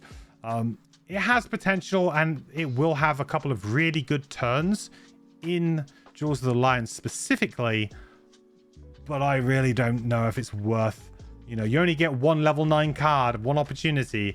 Is it really worth going for Eye of the Void? The top of this action is telling me no. Now the bottom of this is move 2, you know, everyone suffers 1 damage, and then strengthen on all allies within range 3. Again, pretty weak. I mean, if you're playing 2-player, very weak, because it's just strengthening 1 person and they're taking 1 damage to get strengthened. I mean, that doesn't seem very good. You had ways to do that at level 1, you know, and it didn't cause a damage. So, you know, that's the problem here. The problem here is that it's just really not worth the payoff. Sure, doing 1 damage to some enemies could be quite nice. Gets through shield, but it feels like a very small amount for what you are. You know, you're level 9 now. The enemies have got a lot of health. 1 damage just doesn't really cut it. So, yeah, unfortunately, I think Eye of the Void is a very underwhelming card. Both halves of it. So, unfortunately, it's pretty much a hard pass here. The 19 initiative is the only great thing that I'm seeing here. So, yeah, that's a bit of a problem on a level 9. Luckily, though, we do have a pretty damn strong level 9 opposite it that we can use. So we have Possessed by Fate, attack 2, range 2, target 3, poison, wound, consume dark to add curse. So, I mean, this has got to have you pretty excited. Poison, wound, and curse on potentially 3 targets, and we get to do a little attack. Value. Super value. Really good. If you can get 3 targets with this, I'll take my hat off to you, though. The number of times on the Deadly Stream that I've forgotten that this is only range 2 and just rocked up thinking that I can get 3 things and actually I can only get 2. I've lost count at this point in time. So that is a very real downside to this. You may want to use items to buff up your range. I do feel like there's maybe some better head slot items, though, than just trying to go all in on this, but yeah, that is a very real thing. But if you can hit 2 things with this, I think you're pretty happy about that. And I say the poison, the wound, and the curse in combination is a deadly combination to really add. The only thing this card is missing is something like a stun or a disarm, but then it would just be ridiculously powerful. So yeah, Possessed by Fate top, super value. And like I said, if you can get those 3 targets, that makes it above and beyond. But I'm generally happy and forgetful, so I always end up with 2. 66 initiative is pretty bad, actually. It's pretty bad. It's in that kind of no man's land of being unplayable. 1 ally within range 3 may perform attack 8, range 3, consume ice to add stun. If they do, gain 1, and that ally gains poison. So potentially just a big attack 8 at range 3 with a stun chucked on if we've got ice. And this build struggles a little bit with ice, but maybe if we've got a mana potion, we could get it going. So there are some options there. For a bottom burn, similar to what we were talking before about some of the other cards that we were talking about, like Hateful Blast, like, it's not bad, right? This was sort of, what, attack, this is 6, this is 8, it's only on 1 enemy, which might actually be worse, because sometimes it's good to try and finish a few people off. Obviously that had wound on it as well, so that kind of adds an extra point of damage, really. So yeah, actually this is more like 9 as well. So actually this is maybe a little bit more. This is more like 9 damage because the target 3 with the 3 wounds, and this is 8. But this could potentially add stun, so that would lock something down, which is quite nice. I mean, 66 initiative is not good for a stun, so you'd have to pair it with something else. But in theory, this could be really good. We've got another situation here at level 9 where realistically there is 1 card that is just kind of like, well, I mean, the other card's just kind of bad. So, you know, we're going to take the kind of good value card. I think it's a little bit underwhelming. I would have liked maybe something else here to have built out Master Influence build a little bit more. I think that's probably why I generally kind of lean away or have lent away from Master Influence in my particular playthrough a bit more, or I've struggled to make it really good, because generally speaking, a lot of the cards are burns, and you know, the reusable ones are sometimes a little bit tricky to use effectively. So I do feel like going on that Master Influence kind of avenue, you need to be aware that it's not like you're going to get some kind of amazing upgrades to Wicked Scratch, or, you know, some kind of amazing upgrades to Gift of the Void that's suddenly going to come down. I mean, really, you get the bottom of Standfast, and that's about it, you know, in terms of reusable, really, really good gifted stuff. And I feel like that's maybe a little bit of a negative part about this character, as I kind of wish that, I mean, Eye of the Void is supposed to kind of be that, but it's a burn. Imagine if this was like an upgraded Wicked Scratch on the top of this that did some other kind of cool, funky thing and really built out the Master Influence kind of build. And I think it's a shame that we didn't see something like that. But yeah, for me, it's a pretty simple pick. It's Possessed by Fate. So at this point, we're in a really nice position where really we can do kind of whatever, you know, whatever kind of wants to swap out, whatever we need to swap out, really, as per the scenario kind of conditions where we're going in. You know, Possessed by Fate is a very strong attack card, so we're going to be wanting to bring that in. Probably going to be getting rid of something like Close to the Abyss, to be honest. This could be a card, though, that you have actually upgraded and enhanced. Maybe you've gone to a range 3 here. Maybe you've even gone to a target 3 if you want to get really super spicy. I think it's actually a pretty good candidate for that. But if not, I think it's a pretty safe sort of card to swap out. You might even consider getting rid of Lure of the Void here, because this is just a better use of the dark, potentially. And disarming stuff, sure, is quite good.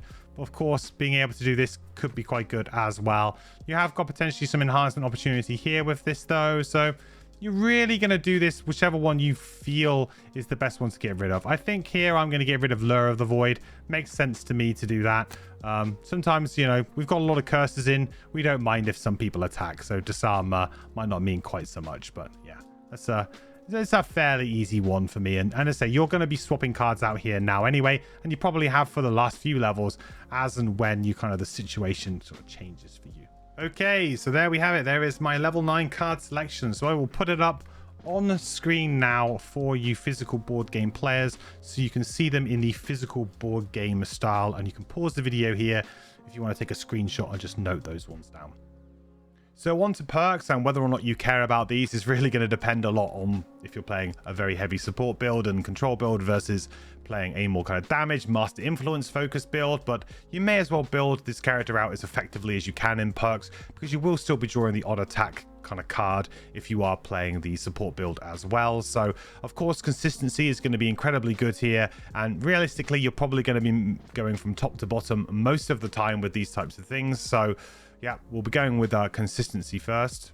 After that, I think it's probably best to go down for Frost. I just find that creating ice is a lot more harder than creating dark in this build, and the occasional ice flip could be really quite nice. So I'd probably go down and go for Frost. You could also go to Restore here, because of course drawing a -1 is a little bit annoying. This is a little bit more of a support action, but it's also just a nice action for clearing poisons that you've given to your allies occasionally as well. So I actually feel like this is an okay perk, and of course you are removing a -1 here, so it's up to you which way you want to go with it. If you're going to have advantage a lot of the time, then it makes a little bit more sense to try and get these +1s in now, so that you can start to take advantage of that Master Influence advantage that you're going to get.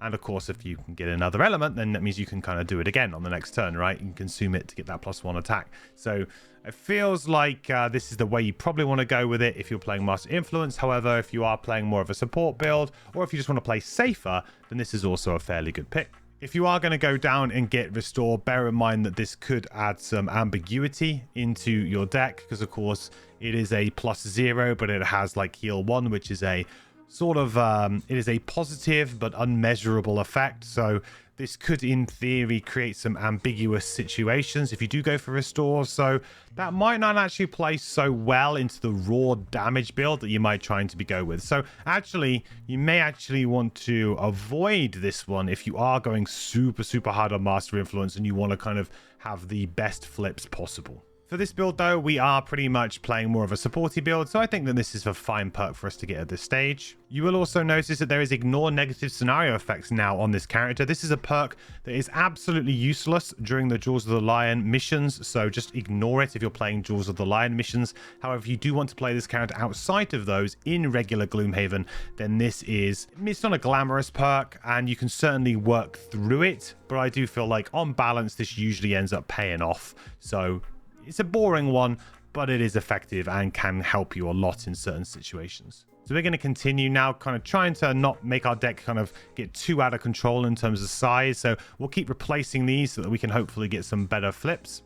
Now, hopefully at this stage, you do have some more check marks because of the way I'm shooting this guide inside of Guildmaster mode. I don't actually have any check marks from completed battle goals. So this is all just from my level ups and that's it. So I'd really recommend now that if you are on a more of a support build, you're probably going to go up to this kind of thing. Hopefully going to flip that and maybe be able to heal some people. It's also just a +1, so it's not that bad. Like I say, the thing is that they will start to potentially clash with some of these, so worth bearing in mind. It's going to be the same kind of thing if you go for the poison and for the curse. I mean, I'm very, like, to be honest, I can take or leave any three of these in any way that you want to take them. So just take them whichever way that you think is going to most benefit your party or is more attractive to the build that you're playing. Okay, so let's talk a little bit about items first. Okay, let's talk a little bit about items. So items, this will be a spoiler-free section to begin with, because I know a lot of people like to kind of get a good understanding of what early game non-spoiler type stuff that they should maybe be using with the characters. And then there'll be a separate section a little bit later where we'll go through all of the prosperity items and other things that we can do with this character and really kind of unleash the spoilers. But for this section here, the non-spoiler section, for your head item, you're probably going to want something fairly simple, really. You're not going to want anything crazy. To be honest, out of the starting kind of set of items, there isn't really a standout head slot item for this character, because most of your attacks are actually granting others attacks, or your kind of good attacks, really.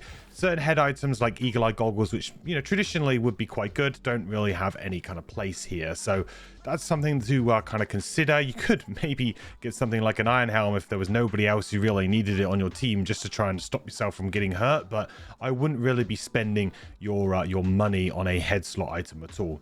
Now, in terms of body item, if you are playing with digital, so you do have access to Cloak of Invisibility, I think Cloak of Invisibility, as with many characters, is one of the best items in the game, really, for early kind of squishy characters who just need to sometimes go invisible to protect themselves, or have a very safe long rest at some point during the game. So Cloak of Invisibility is a very good one. If you don't have anything like this, then you're probably going to be looking at one of the more kind of basic armors, I would say. Something like leather armor or something like that, studded leather armor. Something that can just keep you a little bit safe if you end up taking an attack. But it's certainly not something that you're going to be kind of, again, it's not really an item that you necessarily need to prioritize immediately. I do think if you're playing digital, Cloak of Invisibility just has massive value.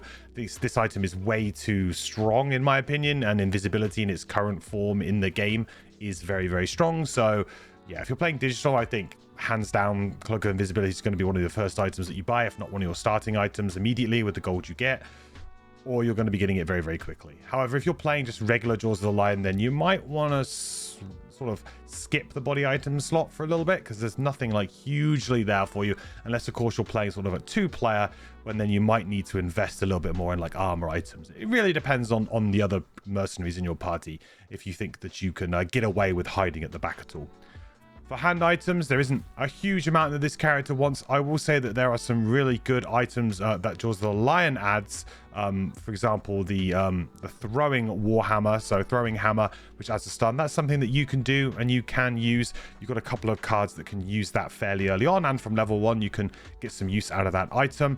Anything here that can really kind of give you one-time effects. I don't want to spoil even items that are sort of later on. This is really difficult to do this section, really. I don't really want to spoil any items that are even sort of like fairly early on in Jaws of the Lion, but keep your eye out for hand items that are going to either kind of generate elements. That's always a good thing to have, or potentially some way of kind of augmenting a ranged attack that you might do, because this character does have a couple of ranged attacks that they want to do. But certainly traditional items like piercing bow, for example, aren't going to be any use for you, because again, you gift all of your attacks. So because of that, a lot of the kind of traditional items like Warhammer, for example, which is, you know, always been a nice item when you can attack a bunch of stuff, isn't really going to work for you because, of course, it's the other people performing it, which means you can't use your items. Leg items for this character, I think that just something simple like increased movement boots, or in fact jump, is not a bad thing to go for this character. Jump is quite useful, and I've actually been using wing shoes on my deadly playthrough with my Voidwarden, just because with that move 4 with Resign Frenzy bottom, that's a good amount of movement. That'll pretty much get you to where you need to be. But of course, if you have to kind of dart around a load of obstacles or difficult terrain or enemies, then that forward movement starts to look a little bit worse, or you need more movement. So I think wing shoes is my current favorite for this slot. But of course, anything that increases your movement is going to be pretty good. There's going to be a good chance that at some point you're going to do just a move 2 action. So having a pair of boots to just make that maybe into a move 3 or a move 4, like with boots of striding or weather boots, is of course going to be pretty useful. Small items, this is really where the support characters usually come alive, because you are going to be the one who really is going to make the most sort of beneficial use out of things like stamina potions, eventually when you get the mana potions and things like that. All of these kind of small items that allow you to aid other people, and there are a few, I would say, in Jaws of the Lion, again without spoiling too many things, but yeah, there are a few of those kind of items. This is usually where your strengths will be, because you'll be able to, you know, potentially either control an enemy multiple turns in a row by using something like a stamina potion, or you'll be able to create an element for a buddy who can then use it on their turn, and they'll be able to do their super good action. Or if you have any other items that you can use on each other as well, which do kind of come up. So yeah, Voidwarden's a bit of a difficult one really to discuss items properly with without talking about the spoiler ones.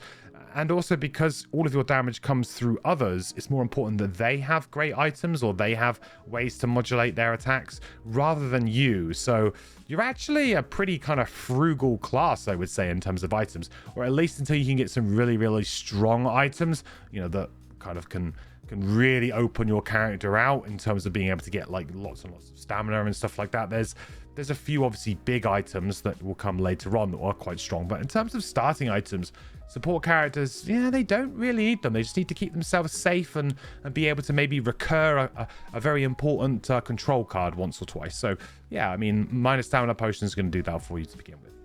Okay, let's move on to the spoiler section of items. So I don't have all of the items unlocked from the game here, but I have a good sort of amount of them. So head items for a character like you're probably going to be looking at something like Empowering Talisman, really, just to try and get stuff back. Pendant of Dark Pacts is also pretty excellent for you because, I mean, you're going to get Curse, I mean, of course, but if you're playing the support build, you don't really care about that. But also potentially if you are, even if you're playing the Master Influence build, so you are doing damage through your deck, I mean, you can cycle through it pretty easily. You can gain advantage on it. So it's yeah, it's something that can be kind of mitigated, and you've got lots of cards that give yourself Curse anyway, so it's kind of like an active kind of mitigation that you can kind of do. So you definitely look for something like that. Hawk Helm can actually be really good with some of the high level cards, just to increase the range of them. I found the range to be a little bit short on a couple of the abilities occasionally. So Hawk Helm, I think, can help you out certainly with some of the like the one-off attacks that you might do. You don't have many direct attacks, or at least the way I play it. I don't usually play many of the kind of direct attacks that she has, but you certainly have a couple very strong ones, and just being able to every single rest cycle hit that, you know, on a decent target is going to be fairly important and will be impactful. So I don't feel like Hawk Helm's necessarily too bad a one either. You have got some other things like Protective Charm. Protective Charm is pretty interesting because then you could essentially make yourself immune to poison, which then has its own kind of benefits where you can do a lot of that strengthening stuff where you can poison yourself, strengthen and bless an ally, and then it doesn't actually, like, you don't actually end up getting poisoned. So there's some interesting synergy with Protective Charm actually with a couple of the cards that this character has, because of course if you just poison yourself, it doesn't really matter. So Protective Charm, an interesting one, and one I would maybe kind of consider actually as you kind of go forward. I think it's something that not often gets played with, but with this character in particular, with a lot of the self-poison potentially, or, you know, poisoning others and stuff like that, like if you can always just be immune to poison yourself, that's going to certainly open up avenues for you.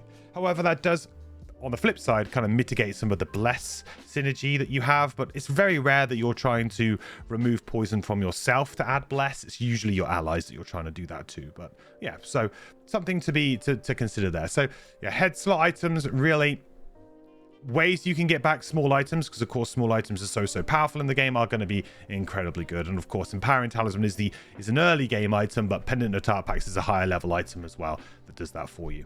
So for body item, really, I still feel like Cloak of Invisibility is going to be a very hard card to beat.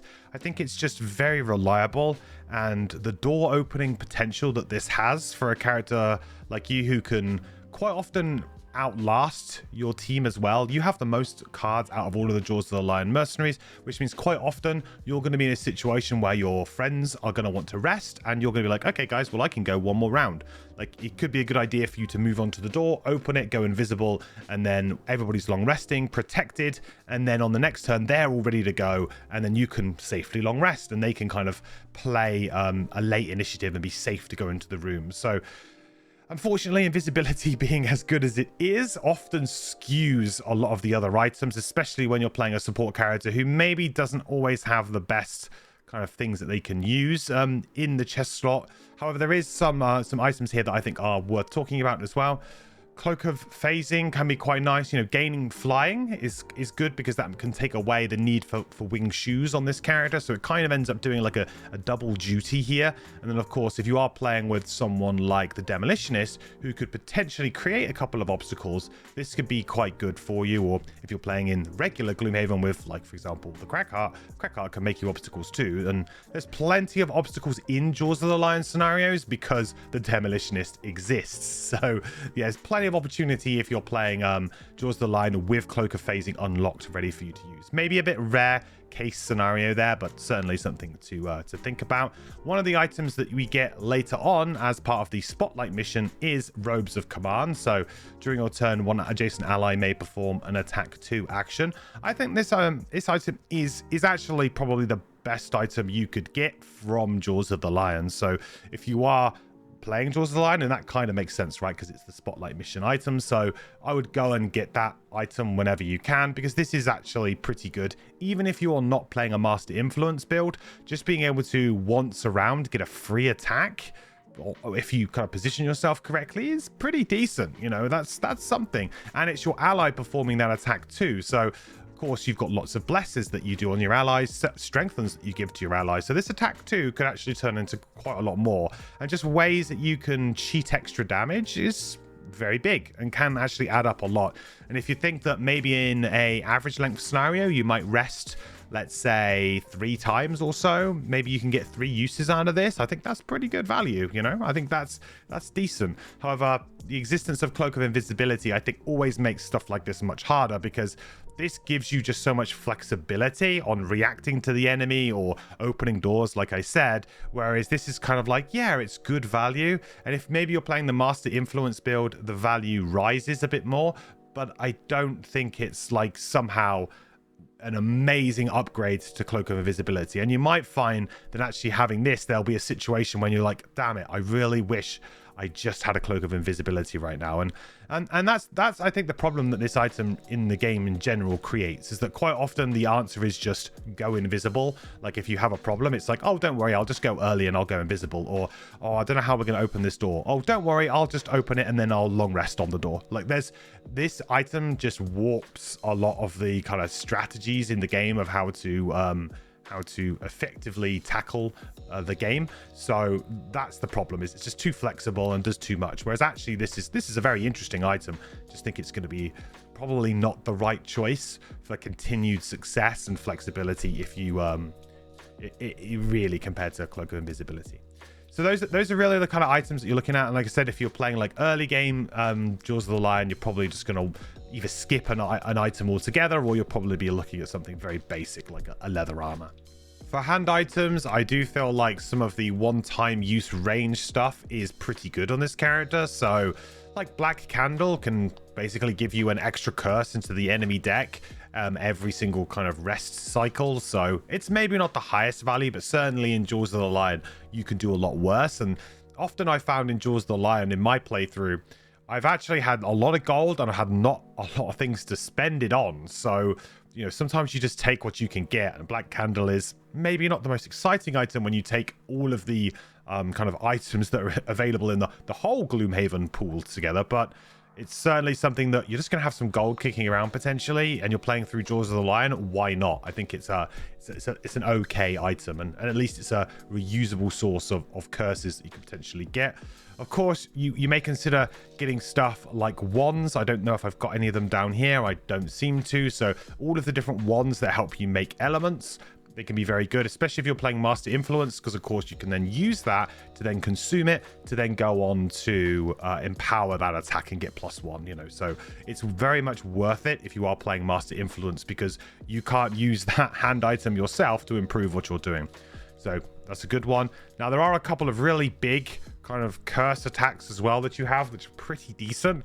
Unstable Explosives and Volatile Bomb are great ways to turn those attacks into something a little bit more, and does open up your item pool a little bit more, because now you're suddenly going, okay, well, I actually have a kind of a nuke, if you like a 4 hex pattern nuke here, and then maybe in your small items you start to pick up things like power potions because you start play into those strengths. So I do think that there's kind of like there's a build path here with items depending on what you have available to you and what cards you took, and where if you took some of those big single target attack curse range cards, suddenly something like unstable explosives and volatile bomb become really attractive, because suddenly you're going to be attacking 3 things, putting in 3 curses or 4. Like that's really quite powerful. So yeah, keep an eye on those, and that might also start to encourage you to invest in things like power potions as well. Other items you can maybe consider bringing, but I think they're probably on the fringe. Things like piercing bow, because of course you do have a decent attack, a couple of decent ranged attacks. And sure, if you position yourself well, you could in theory get something like 2 living spirits at high levels with that high level target 2 card that does kind of the poison, the wound, and the curse, like does everything. I feel like that card, it's a little bit not Magical Christmas Land, I suppose, because it's not quite as bad as that, but it's a little bit of a reach in my opinion, and to have an item that's taking up 2 slots that is just for that one application might not be great. Whereas I feel like a lot of the other kind of characters who run piercing bow kind of have a few different opportunities to use it. You might only have one, so yeah, maybe a little bit narrow for this character, but it's something that you could maybe consider. Similar to Black Candle, you have Throwing Hammer here as well, which is something that I think you can definitely use early game to have something to stun. Basically, your hand items are always going to be something that is either going to revolve around your single sort of ranged attack that you might have. You might have a couple of ranged attacks by the time you get to level 9, or you probably should have a couple. So you do have those, and right from level 1, you do generally have at least one sort of ranged attack that is your own and that you're going to be potentially using. So just keep an eye on that, and if you're keeping that in your rotation, I think just being able to stun something with a throwing hammer or add in some extra curse every now and again is going to be quite useful in a pinch. So just something to be wary of. But I do feel like if you can get wands and you are playing in the base game, then wands to me seem to be the best thing for this, because of course that just gives you the ability to ensure that you can get really good Master Influence turns or just support your allies. But also importantly, you have a lot of, like, you consume ice, for example, to be able to do something. So if you can get Frost Wand, that could be really powerful for you, because then you can start adding those blesses and things, like some of those kind of, maybe not the reason why you play the card, but some of those added element consumes that you have on some of your cards can start to really come into play. For legs, I really stand by just wing shoes, to be honest. I don't feel like there's anything else that I would really consider here. Of course, you have things that are slightly better or sort of variations. So of course, you have things like jet boots, for example, are a big kind of improvement upon that. So that's something that you could consider. You could, in theory, consider something like initiative boots on this character. I feel like that's an interesting idea, to use something like boots of quickness or boots of speed. I feel like there's sometimes when your initiative is just not quite early enough, and there are sometimes when your initiative is, you know, maybe not quite late enough. So that does give you a little bit to play with. In the Jaws of the Lion, I feel like the characters in general have been designed almost like, you know, they know when the characters wanted to go, and they've been interwoven with each other in some way. So I don't feel like this item is that useful when you're playing maybe with all of the Jaws characters. But certainly if you want to bring this character outside of Jaws and you want to be playing with the regular characters, then you might find that her initiative is a bit average. And I think her initiative is distinctly average. She has a couple of early cards, but the rest of her kind of initiatives are either late, which is also usable, don't get me wrong, but I do feel like she does struggle a little bit. So maybe this is a good little thing for you to pick up. But I really liked having jump. I feel like jump is something that I really want. I guess you could, in theory, maybe when we get to enhancements, we can look at potential jump enhancements. But I think if you want to kind of save that money for other enhancements, then potentially just keep with the wing shoes. And I don't think you can go too far wrong with these. So on to small items. Of course, all of the major potions, apart from probably major healing, I would say, are pretty good for you, just because you will have the opportunity, hopefully at high levels, to do at least one big attack with a major power potion. But major stamina potion, absolutely something that you want. Something like Doom Powder, again, some way for you to be able to modulate that one attack that you have into something more useful. Just adds your crowd control ability goes up. And then, you know, if you're doing this with your ranged curse attack, you're going to stun something, poison, and curse again. So it's like 2 curses, and you've stunned the enemy and their poisons. Like, that's a really good way to kind of get started on an enemy that's tricky. And then hopefully, yeah, with just 2 curses in the deck, potentially the monsters that are still around will draw those. That's what's quite good about this character, especially with is it Into the Oblivion, the one that allows you to stun 2 things and curse them. Is like you stun 2 enemies, so they're completely out of the round. And then you're also putting 2 curses in, and those curses could come up right away with those enemies that you didn't stun. So it's kind of like, that's why the value of that card is so strong. And so like Doom Powder as well is something that that can kind of help you do that as well. Really start to get those curses into the enemy's deck. Of course, not something you really want to do if you're playing Master Influence, because, well, actually, if you're playing Master Influence, it's fine because they're going to be using your deck. But if you're potentially keeping Resign Frenzy in, you know, you've got to keep a little bit of an idea of, if you don't have Master Influence in play, bear in mind that these curses can, in theory, come back to hurt you at some point during like a future turn. Because I've definitely had it where I haven't played Master Influence, and we're getting towards the end of the scenario, and I notice I have a really good opportunity to do a Resign Frenzy, and I do it, and it's just a bit underwhelming because curses come up, and that always feels a bit bad. So it's one of those kind of interesting games, and I think digital really helps you manage this quite well, because of course in digital you can easily see what's left in the enemy deck by hovering over them, so you can see what number of curses are in their deck, what's actually left, so you can kind of make a slightly more informed decision, and you don't have to keep track of that as much. Whereas of course if you're playing in physical, it's a bit more difficult for you. You're going to have to try and remember, it's like, oh, is the enemy deck currently really stacked with curses? Because if it is, if I don't have Master Influence in play, maybe I need to hold off on my Resign Frenzy or some of my other cards that I'm going to be using. Other broken items, of course, this character, Moon Earring. I don't think Moon Earring is potentially great on this character, because again, a lot of your items might just be single use, at least early game. So I think Moon Earring is really something that tanks want, people who have reusable armor items and potentially reusable boot items that are more necessary. So Moon Earring, yeah, it's something that you can consider, but it wouldn't be something that I would massively go in on. Oak Charm, not a bad item from Jaws of the Lion to be able to bless somebody at range 5. I think it's quite a big gold investment, but like I said, in Jaws of the Lion, there isn't much to spend your money on. It's one of the drawbacks, I think, of that game, is that they just didn't realize how rich people would be, but without enhancements to spend your gold on as well, if you are playing hardcore Jaws of the Lion, I mean, your gold's going to be overflowing, so you shouldn't struggle to pretty much buy whatever comes up, even if it's only situational, and you may as well buy it and use it. So although not a massively strong effect in the wider Gloomhaven game, I think this is an absolutely fine item to maybe pick up. You've also got Ring of Restoration. Now this, I think, is a good one for you to have, and it's definitely something that you can easily fit in your small item slot. So Ring of Restoration, keep an eye out for that one when that one comes up. It's not bad. This is not a bad item, to be honest, on any of the characters, but on you, obviously in particular, can be quite nice, because you could poison somebody and then you could immediately remove the poison if it was going to be a problem or something like that with Ring of Restoration.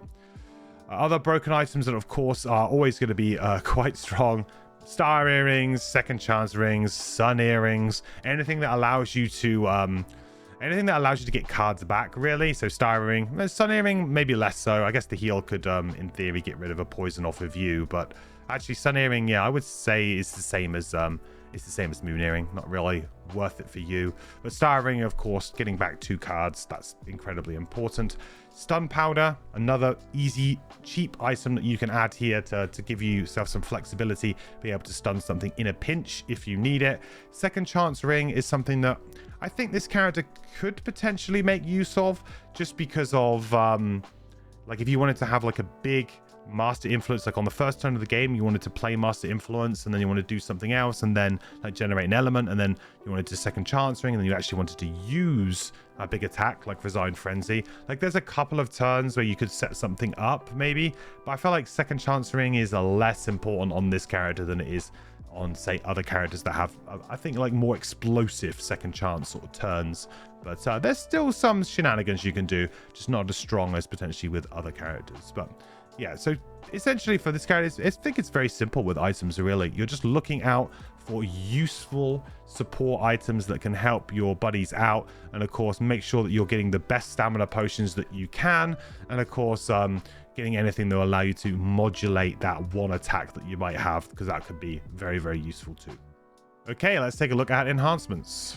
So for enhancements, you're really going to be going one of 2 ways. You're either going to be going more towards the support actions and buffing them up, or you're going to be going maybe towards the Master Influence side of things and buffing up some of your damage options as well. I do feel like for items, like say in Jaws of the Lion in general, there's a little bit of a lack of really great items. You know, there's some there, but it's really not on the same level as maybe, you know, normal Gloomhaven, base game Gloomhaven, which is to be expected, really, because of course it's a much larger game. But I feel like there's plenty of opportunity here if you are playing with enhancements, though, to kind of get that gold in and hoard a bit of gold and try and get some quite powerful enhancements. Now, let's first talk about sort of decent ones that you can do if you're playing more supporty. Now, I think Signs of the Void here, enhancing this shield 1 up to an additional shield 2. It's 100 gold here. I'm in Guildmaster at the moment, so this is the unadjusted costs, I believe. So this is before the change in the enhancement costs that was added to Gloomhaven Digital. So this should look like what the original kind of ones were, and I feel like that is, I mean, that is a pretty nuts thing to give to your Redguard if you are playing the Redguard Shield Spikes build. Giving somebody Shield 2, really, really good. Increasing the move from 2 to 3. I feel like this is less impactful, but it's not a bad slot. Sometimes with enhancements, right, you unlock a number of enhanced cards, so you might end up with a bunch of money, and at least this one has 2 decent-ish slots to enhance. So you got plus shield and you got move, so maybe this will end up being a good choice if you're lacking in actual enhancement slots. So yeah, a good one here, definitely. Really recommend this if you are playing Shield Spikes build with the Redguard in your party. It's going to make a world of difference.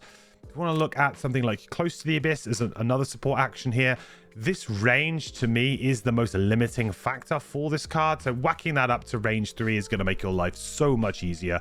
A lot of the time you're going to end up having to move just to hit the top of Close to the Abyss, which is why it feels a bit rubbish. So try and avoid that. And of course, an extra target on here, expensive, but is obviously very good if you can get 3 blesses potentially, you know, out amongst your friends and remove that poison. It's possible. It means that you can start targeting yourself maybe and healing the poison off of yourself and giving yourself blesses occasionally, which, although you may never draw them, I guess at least gives you some flexibility if you ever decide to attack anything, or of course use that ranged attack. So I think this is quite good. However, when the range is at 2, the target I think is very bad. So I would put this up to range 3 first, then potentially if you wanted to go for an additional target, but I think like the range is the most important thing to do on this card to keep it nice and flexible. Now, if we look down at some other kind of cards that we've got, supporty kind of control-y cards, Lure of the Void increasing the range here. That can help in certain scenarios. It's fairly cheap at 30 gold here with the original costs, so I'd be okay with this. I think it's at least giving you a little bit more flexibility and perhaps at the start of the game, it may mean that you don't have to move straight away or something like that. So yeah, a fairly cheap one there that you can use. Unfortunately, Resign Frenzy does not have any kind of, I really wish he did, any kind of enhancement dot on the bottom here, because if we could add jump, that would be really good. Same with Suggestion, nothing there. This game really dislikes you being able to enhance too many of the moves on this character, so, or at least any of the really, really good moves. So yeah, it's a bit of a struggle here, because of course it would be great if we had jump on the bottom of one of these cards, then we could free up those boots. But yeah, our boot slot unfortunately is probably going to be wing shoes for most of your kind of playing options, your playing time at least. Taunting Fate, level 3 card that could be enhanced with a little bit more heal, a little bit more strengthen or a bless. You're probably going to end up going for the strengthen or the bless here rather than this. You could go for an element, kind of an interesting idea. So maybe actually elements can be quite useful in certain situations with this character, because of course you do like to consume them with Master Influence, but also you do like to buff up some of your other cards. For example, it would be really, really cool if we could have ice for this, right, at some point, and it could be really good if we had ice for this bless on the bottom of Savage Instinct. So potentially there could be some options there for you to enhance that too. Grasp of Doom, actually, to be fair, Grasp of Doom is probably the best early game one to try and get jump on, and then just sort of run with that instead of maybe Resign Frenzy. It's fair. I mean, Resign Frenzy bottom is good, but Grasp of Doom, I mean, that is, at least that can be a move 5, could potentially be a move 5 jump if you enhance jump there. So maybe that might make this card actually much more playable, who knows. So that's kind of like where you're probably going to be for your kind of supporty type stuff. So there's no other notable ones that we can really do with other things, and these cards kind of fall away, so we won't be using any of those. Now let's talk a little bit more about the attack offensive capabilities of this character, shall we? So if we have a look at some of the other cards that we use for more of our attacking thing. Now Gift of the Void unfortunately has no enhancement dot, so we're going to gloss straight over that one, which is a bit of a shame. But Wicked Scratch does, so at least we can increase potentially the damage here on Wicked Scratch. You could go for poison or wound as well. I think that those two are fairly good and reliable here. I'd probably go for the poison with this character, I think, just because then you could, if the ally is then going to follow up with another attack, you've got that poison benefit straight away. So, you know, Wicked Scratch is quite good for going before allies if you can make that work. So give them an attack, let them put poison on it, and then they can attack it again in that round. So yeah, poison or the plus attack, I mean, they're fairly close in terms of, this is again the old costs. I think poison's quite a bit more on the new costs, so yeah, maybe the +1 would be a bit more viable for you. Other kind of things that you can consider doing is, if you are going for early game, you know, potentially turn out the lights +1 range. It's just, I would say that's a pretty average enhancement, really. The big one for me is the top of Resign Frenzy here. I mean, if you're using the old enhancement costs, I mean, it's 50 gold to make this an attack 3, or, you know, 75 gold to make this an attack 2, poison everything. I mean, or wound everything. This one may be better to go for the wound on this one. Yeah, I mean, this could be really quite good. And I think like this could put the kind of card over the top, really.